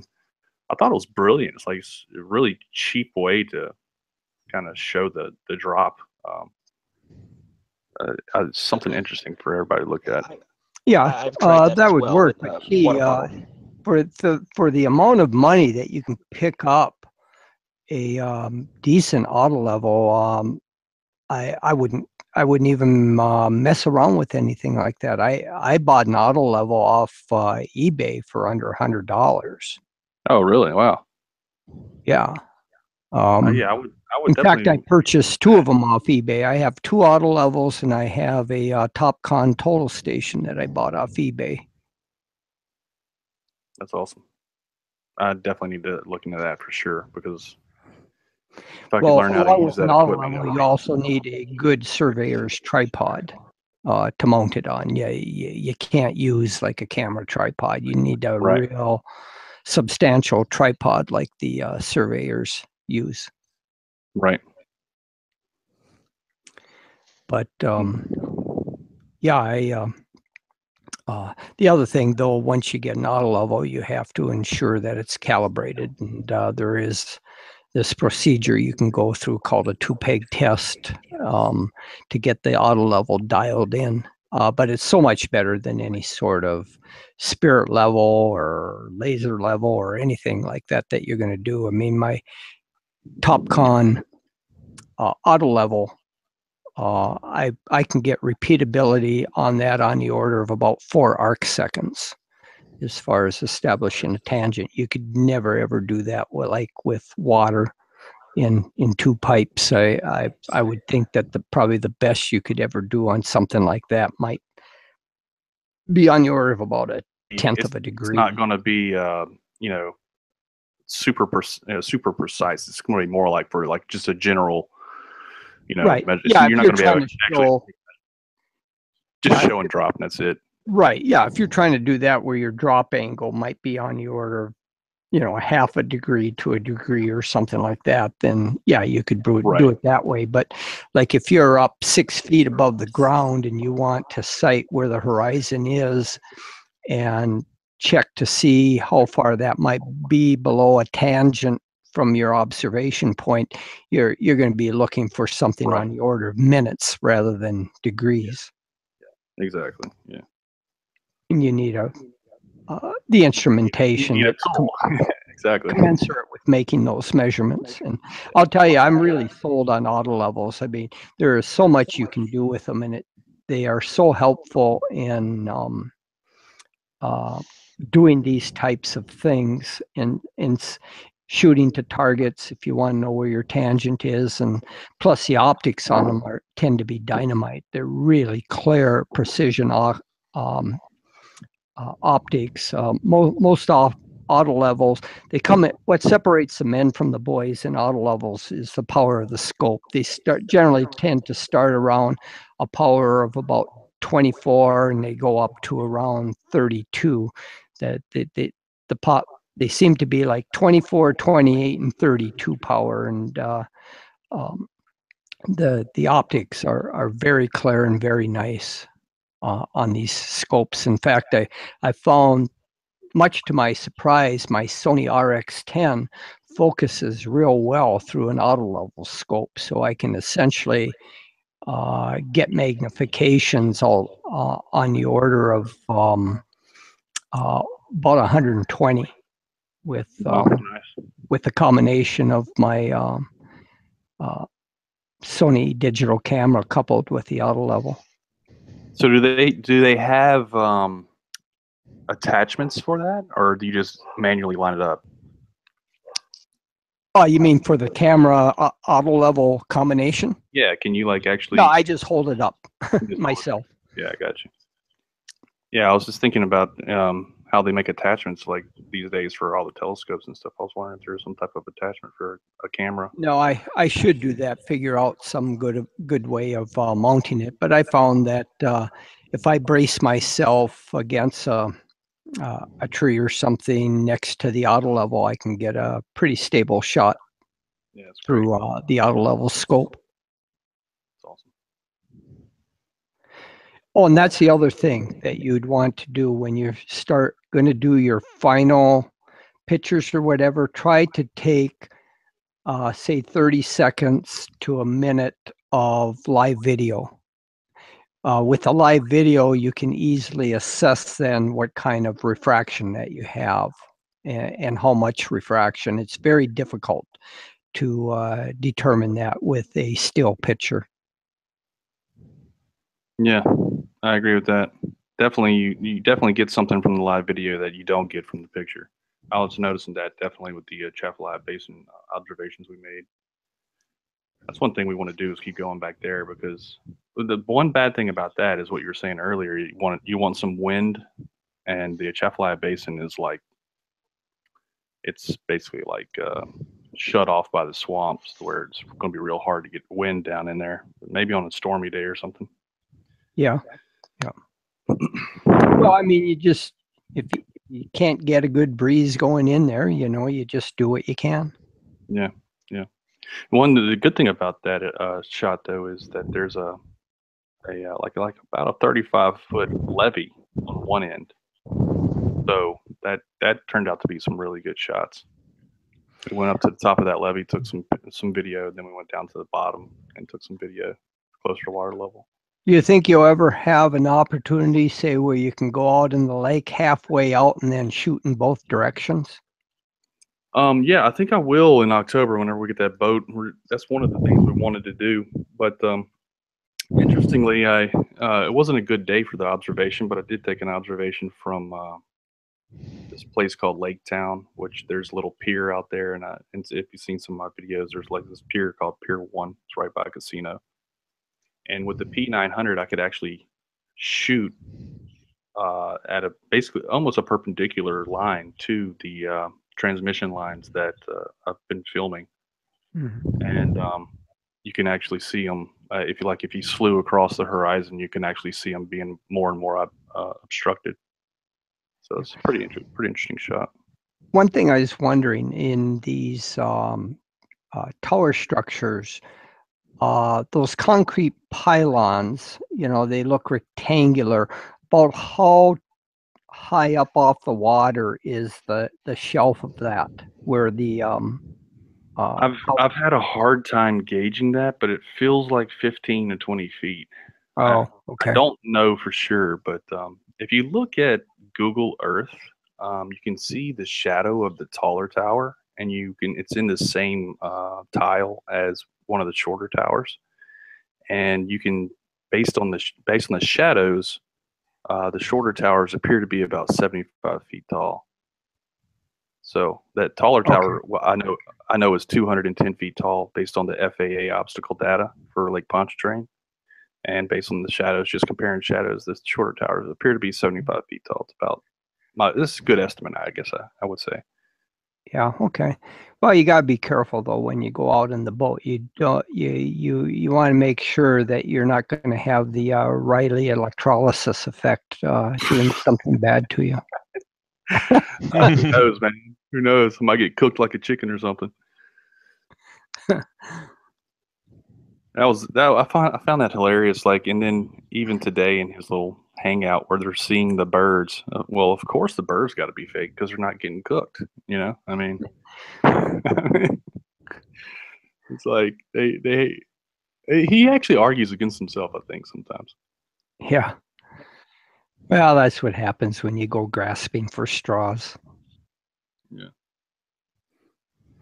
Anyway, I watched a little bit of his debunked video that he had here about a week ago, and I saw he had an article that he pulled up that was talking about the electrolysis of water, or electric field effects on water. And I froze it and I looked at that page and I did a little search and I found the exact page that he had.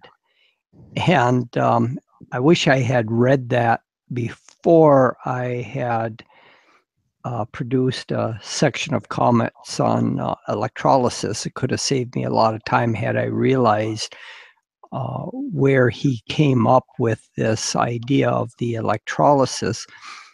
And it apparently came off this page. And this is what a lot of I've found these flat earthers do, is they find some technical article and they find some jargon and buzzwords that they latch onto and they string them together into composite terms that sound really impressive, though they don't know at all what they mean. And it ends up just being a bunch of word salad. But anyway, what was interesting about this article that he totally glossed over in this debunked video on your work was the field strengths that were necessary to produce the electrolysis of water. If you go into that paper and you look, they're talking about 2.5 billion, that's with a B, billion electron volts per meter, or 2.5 billion volts per meter. The breakdown strength of air is 3 million volts per meter. That's 3 orders of magnitude, 1,000 times more than what would cause the air to break down. If you had that kind of field strength that was producing the electrolysis of water, there would be lightning bolts shooting all over from the power lines from the breakdown of the air. That's why all those birds are dying and the fish are floating to the surface. Yeah, I mean, it was absolutely incredible that and this is the thing. They'll read these articles and they have no idea what the numbers mean. George, and they don't try to seek any information to get someone to explain it to them. Yeah, this is the reoccurring problem with scale. I mean, that's what this is. They exactly. Yeah, they have no concept of scale. Idea. Yeah. No, none whatsoever. So, well, anyway, it's been nice chatting with you, and I wish you well. And if I can help you at all as you move forward, feel free to pass things by me. I will. Thanks, George. I appreciate you coming by, man. All right, guys. I think I'm just going to shut it down now.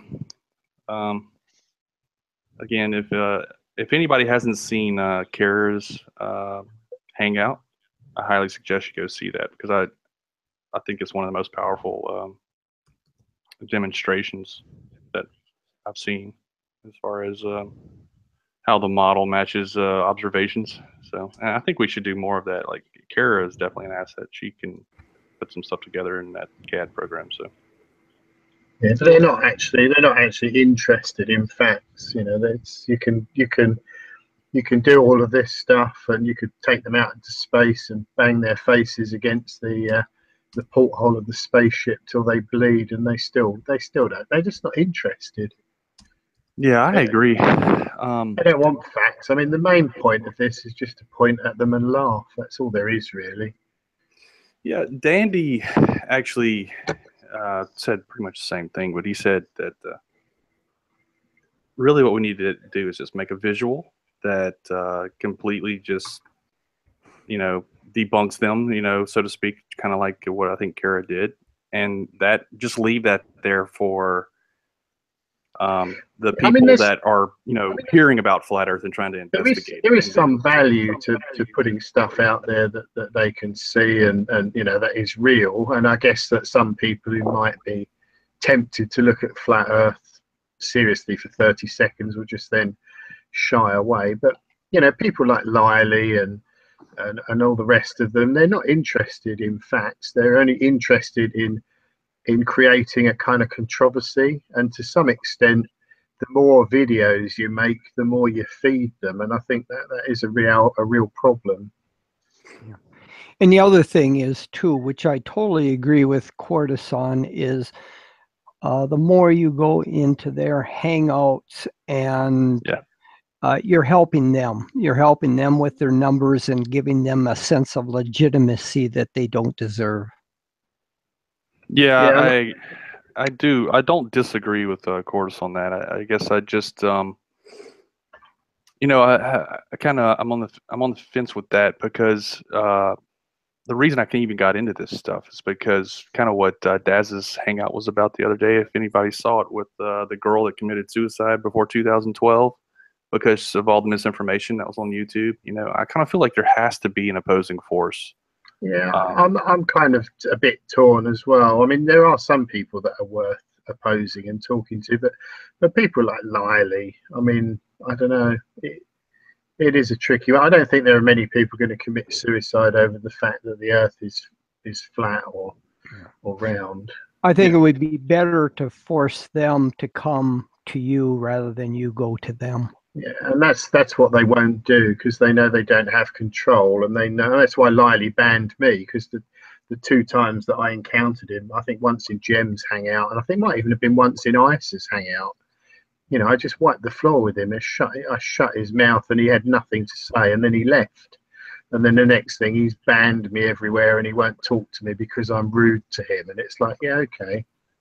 That's why you won't talk to me. It's nothing to do with the fact that I've shown you up for the fucking idiot you are. Well, yeah, it's one thing if you join a flat Earth hangout where you might find someone that has some sensibilities and can understand even, you know, arithmetic and maybe a little bit of geometry, but Liley isn't one of those. And when you go to their hangouts, there are 2 problems. One is that they shout you down and shut you up. Exactly. And the second thing is that if it's someone of kind of say no, you know, the flat Earth community, so to speak, no, like Soundly, like you know, the people who are like Cara, who are kind of known, it gives them kudos. I mean, Mick West, I emailed Mick West to say, look, you know, do you really want to do this? Because you've got nothing to gain, you've only got something to lose, and Liley's the only one who can win out of this, because all he's going to do, he's going to shut you down. He's going to make videos about you when you've gone, and that's exactly what he did. And you notice now that Liley, from being a kind of a Z-lister in Flat Earth, he's climbed all the way up to D-list. You know, he gets invited to Dell's hangouts. I mean, even Jamie Downs has him on, you know, Hillbilly.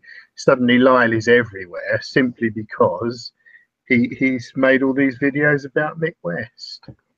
Yeah. And well, Mick West, what's he gained out of it? Nothing.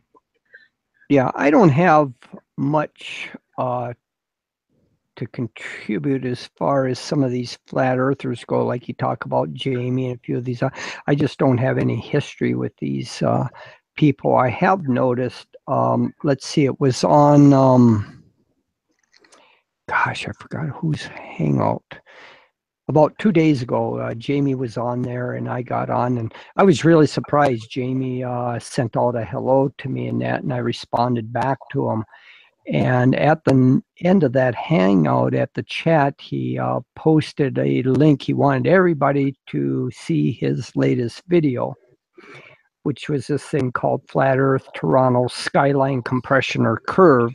And he was putting out a request as to what was causing this compression, if there was any compression in the video. So I wrote him, and I thought being very respectful to him, that I assessed his photographs and told him that one of the photographs had excess refraction and really was not worth considering because you couldn't really use it to assess anything. But 2 others I critiqued for him and told him that I did believe that compression was minimal there, and what he was really seeing was missing terrain due to the curvature.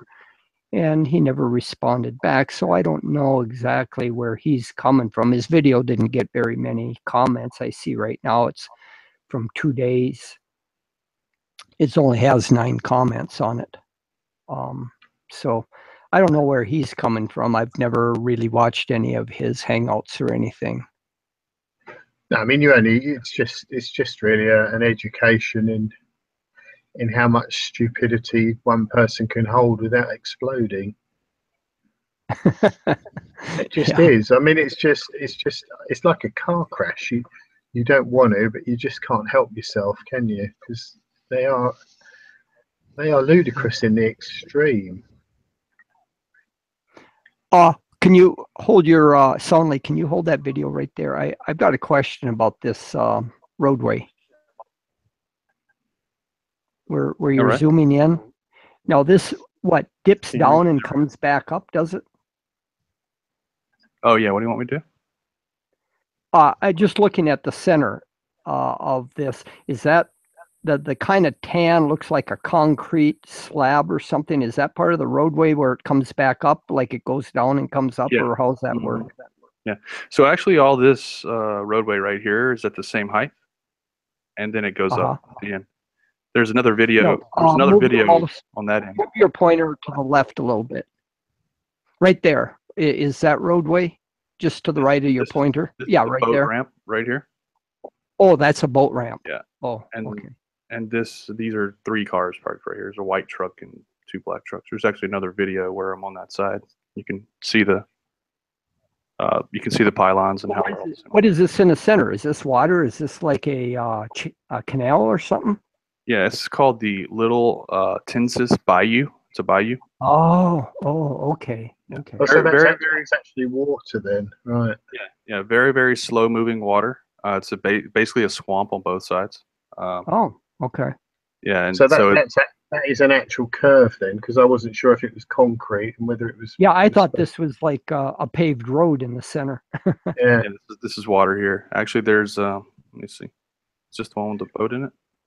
So is that the special curving water that they don't usually have on flat Earth then? Or? Yeah, well, they keep asking, how can water curve? We'll show them that, huh? Well, the thing is if you look at right here where my mouse is, you see this dark line right here. Right. Yeah, that's a stain, water level stain. Yeah, Sure. that's a high water level stain right there. So, yep. If it's curving, then water curved. I mean, argue about this not being curved, which I don't understand. No, when you go, take your mouse pointer in the center and move up on the screen. Right there. Is that the edge of the water there? About how far away is that? Is that like about a 3-mile distance or so? It's actually about 3.5 miles or 3.6 miles to this center right here, to the center bridge, this crossover, and then it's another 3.6 miles to the boat landing. Okay, but I'm talking about where we're seeing the top of the water there, the crest, or the. Right here? Yeah. What's that? About 4 miles, maybe 5? No, that's actually I'm way up right now. I'm like 38 feet. The camera height's about 38 feet. Okay. So that's probably the full distance actually. Yeah. Just figure that out. There's another one. Let me show you the other one. There's another one where I'm down low. Let me find that one. Where is it? There's a few of them where I'm low actually. Here we go. Well, that's a picture. Yeah, to be 30 feet up, your horizon would be at 6.7 miles. Yeah, I think it's actually about 35 to the top of the. So this is from ground level here. This is actually about. Yeah, you're seeing an awful lot of shimmer there. A lot of refraction going on. A whole lot more going on. So during the winter, I want to come back and take this shot. I think it'll be pretty clear, actually. But you can see now the whole boat landing is completely obfuscated. So at this height, we're talking about the obfuscation probably, or no, the obstruction probably starts just after these pylons, because I guess we're about probably 10 feet here, something like that. I'm above the water, but I'm not. I'm down by the water, but I'm not all the way down. I'm like actually up the slope a little bit. Now, what's going across in this? Across the top there, between the structures horizontally. What is that? Yeah, so the way they design some of these causeways is they don't have an emergency lane, and so to move accidents off of the causeway, they move them into these emergency crossovers. Oh, okay. And then it gives room for tow trucks to get in there and sure. Gotcha. And there's actually another picture of that crossover. It has these big concrete walls. Like you can't cross over it unless you're an emergency vehicle, and they have like a way to open up the big concrete walls and slide them out of the way. Oh, okay. So you can't really access that at all. I was thinking what would really be nice is if you could somehow get on one of them and drop a rope down with a target, Yeah, I have a couple friends that are sheriffs, and I might actually be able to. I haven't wanted to ask them yet. This one's up high again, and just kind of give you like a feel for just kind of gives you a feel for like what's happening with the telezoom in the very small field of view. Is that all these cars are going like 70 miles an hour. Yeah.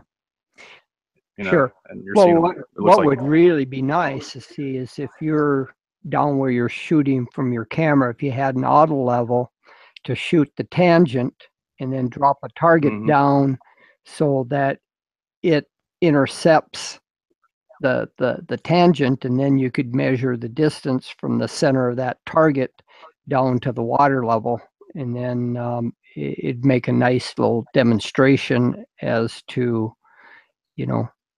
the actual drop distance. Right. Because so much we can do here. One of the problems that you have with trying to do things on water, of course, is having a good rigid structure in which to have your target mounted, and this is ideal. Right. I mean, there's a levee. I'm standing on a levee. Is what it is. So it's like you can just set your tripod up. You can do whatever you want.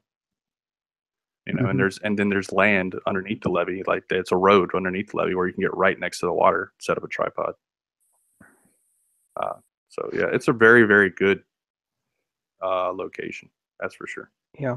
Now, in the background there, where the cars were going uphill, is that an actual hill, or is that like a levee that they're going up? Yeah, they're going over a levee. I mean, it is a hill, but it's not. Yeah, it's a levee. Yeah, exactly. Okay. All right. Yeah, the bridge goes up and over that levee, and there is a video in here where you can see this end that I'm on, which is the Rama end, where you can see the bridge going up over the levee near me. Let me find it. Oh, this is the Whiskey Bay side, where you can see this is the part that looks like it's curved from the other end. Okay. And then it starts going up right here, right at the boat ramp. And let's see. Here's another shot of that same piece. Oh, okay. Starts going up right there. And basically all of the up curvature and the two lanes actually come together. All that happens after the boat ramp, which is it's a nice little little landmark, I guess. Soundly? Soundly? Yes. Shit. Lou? Hey. Yeah, I can hear you. Oh, okay, good. Well, I just want to say I gotta go, but I look forward to whatever it is you keep doing. So, keep up the good work. Thank you. Appreciate it. Stop this right here. Is this? Oh, best chill I know. I'm sorry, I didn't hear you. Oh, nothing. We passed it. Don't worry. Right in here. Yeah. Are these this split highway? Is this just one-way traffic on each of them, or what is? Yeah, this is the westbound lane of the causeway, or the the Atchafalaya Basin Bridge, what it's called, and this is the eastbound lane. So going across the whole lake, it's like a double bridge like that? Yeah, that's how the causeway is designed too. It's the same way. Oh, okay. Yeah, it's. Well, I guess to minimize accidents, that sort of thing. Yeah, I think yeah, exactly. You keep all the traffic going one direction to make sure there's no problems across that water because. Yeah, a real problem. I mean, cripe, that thing's 28 feet long or 28 miles long. Yeah, the causeway. It'd be a real logistical nightmare trying to service accidents on that thing. This is actually like a very good, I guess, like a small version of the causeway. I mean, the causeway is almost designed exactly like this. So that's why this is a really good location. You know, it's very accessible. You know, here's a boat ramp and 7 miles of water and 2 causeways that are perfectly level next to each other. So it's a nice location. And again, this is the part of the bridge which is clearly level that is curving from the other side. So from the other side, all that looks curved. Well, it looks like you have an ideal Bedford level. Yeah, somebody else said that. Yeah, exactly. We need to do that. It's really good. And there's actually a shot that we saw after the fact that we're like, why didn't we do this? Where somebody took a picture where they went in between here, right? They went in between these pylons and took a picture down underneath the bridge, and it was like perfect because it's that shot that the flat earthers always use, where they say, "See, here's perspective," you know, and then you see the hallway and the door at the end of the hallway where everything comes down. It's just like that, except that you can see the curve. You know? Yeah, it's like, oh man, we've got to get that shot when we go back. So, pretty cool. Pretty cool spot. It definitely was. I was actually very impressed by it. Now you said this is the location. You say this is a straight shot, like about 7 miles. Yes, 7.2, if I recall. Yeah, 7.2. Okay. How high up on the boat ramp? Say at the top of the boat ramp, are you above the water typically? So Google says this is 20-foot height, the boat ramp, but the water itself is actually not at 0. It's pretty high. It's like 7 foot, I think. So it's probably like 13 foot. The water level is actually above sea level. I'm talking with respect to the water level. How high up? Oh yeah, it's probably on good ground can you be? 10 to 13 feet. Okay. So that's one of the things we wanted to do is try and get some type of stand or something that we can take a picture at the same height as the levee on the other side from this end.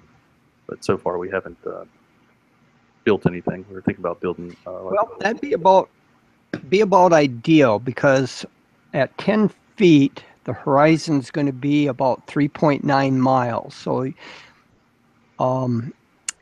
if you had an auto level and you sighted the far shore at about 7 miles,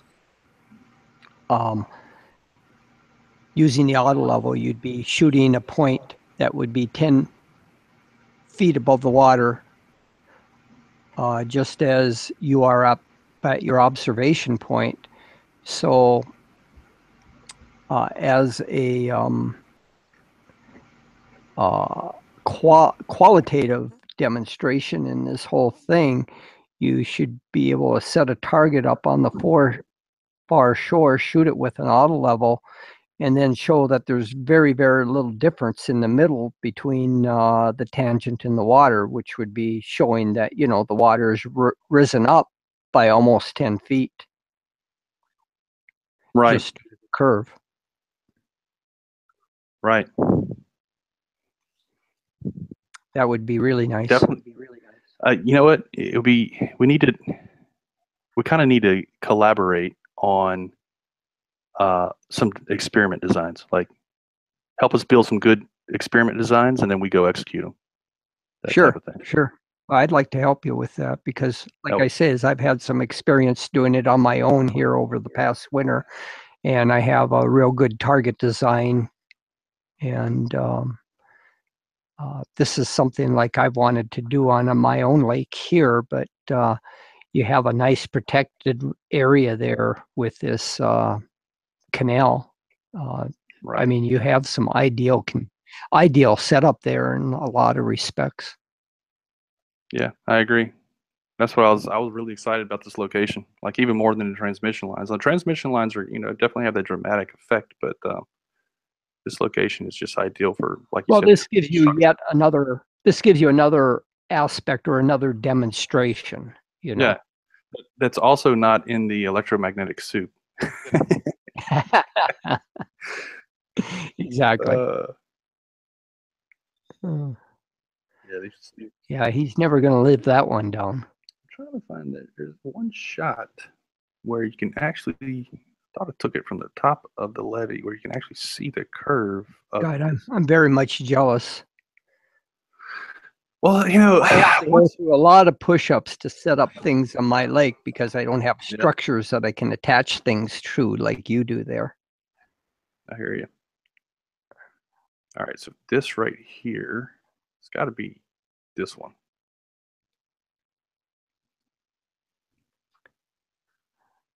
Maybe. I swear I took a video of this side so you could see the bridge actually going up on this. Yeah, there it is. Wait, back up, back up, back up, back up. Oh yeah, I see it. There we go. Okay, so the end of this bridge, right, this is on the Rama side now. I'm on top of the levee. And the end of this bridge actually goes up. It goes up over the levee. But then when you shoot it from the other side, that's what I was looking for in the other video, which was where is the slope going up? I was having a really hard time finding it. Is a lot of this structure been built since Katrina, or was Now these have been around for a while. I mean, when I-10 went in, because this is I-10. So yeah, when I-10 went in, that's when all these structures went in. Same thing with like the bridge that I'm on whenever I'm taking the pictures of the transmission lines. It's a very similar style of bridge, and so is the causeway. Basically, all the large roads that go across the water like that are pretty much all the same. They're all. What's the distance from side to side across the water there? I don't know that one. Looks like it might be about 100 feet, maybe. Don't know. I can look it up in Google Earth. Yeah, not sure. But this is the top view of it in Google Earth. Yeah, okay.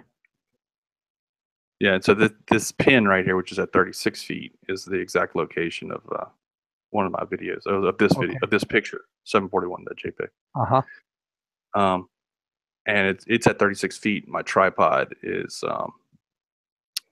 it's 4 feet without the top extended, and then it's about 5 feet with the top extended.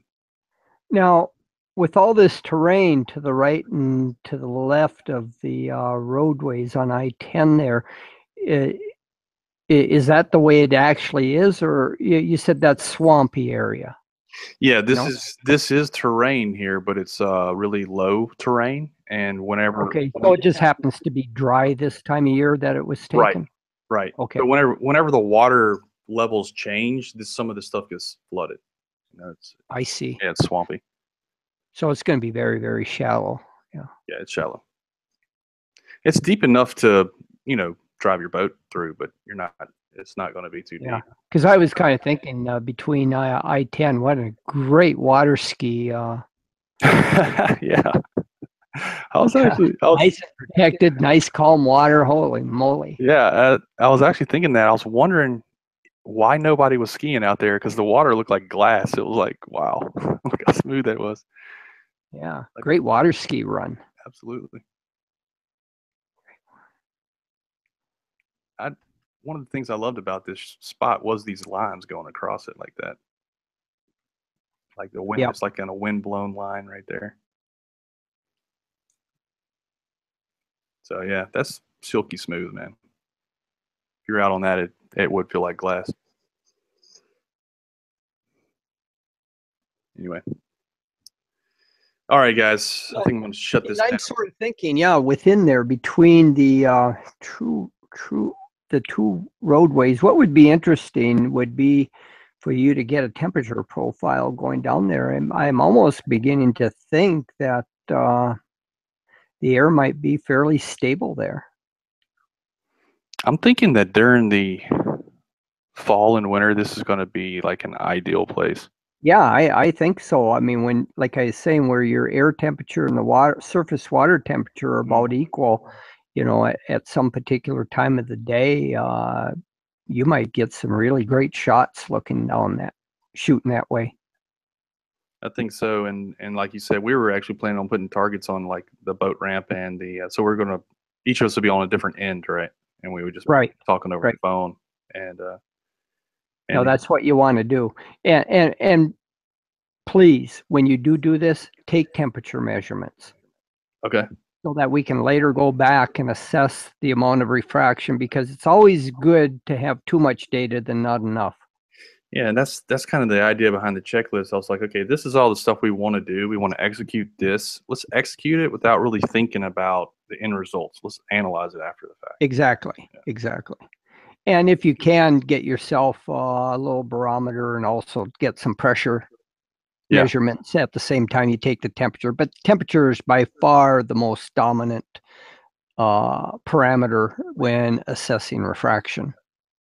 Yeah, barometric pressure is secondary, but it is important, but not near as important as temperature. Right. All right, guys. Well, I'm going to go and get some dinner. Keep it up. Thanks for everybody stopping by. Take care. Later, George.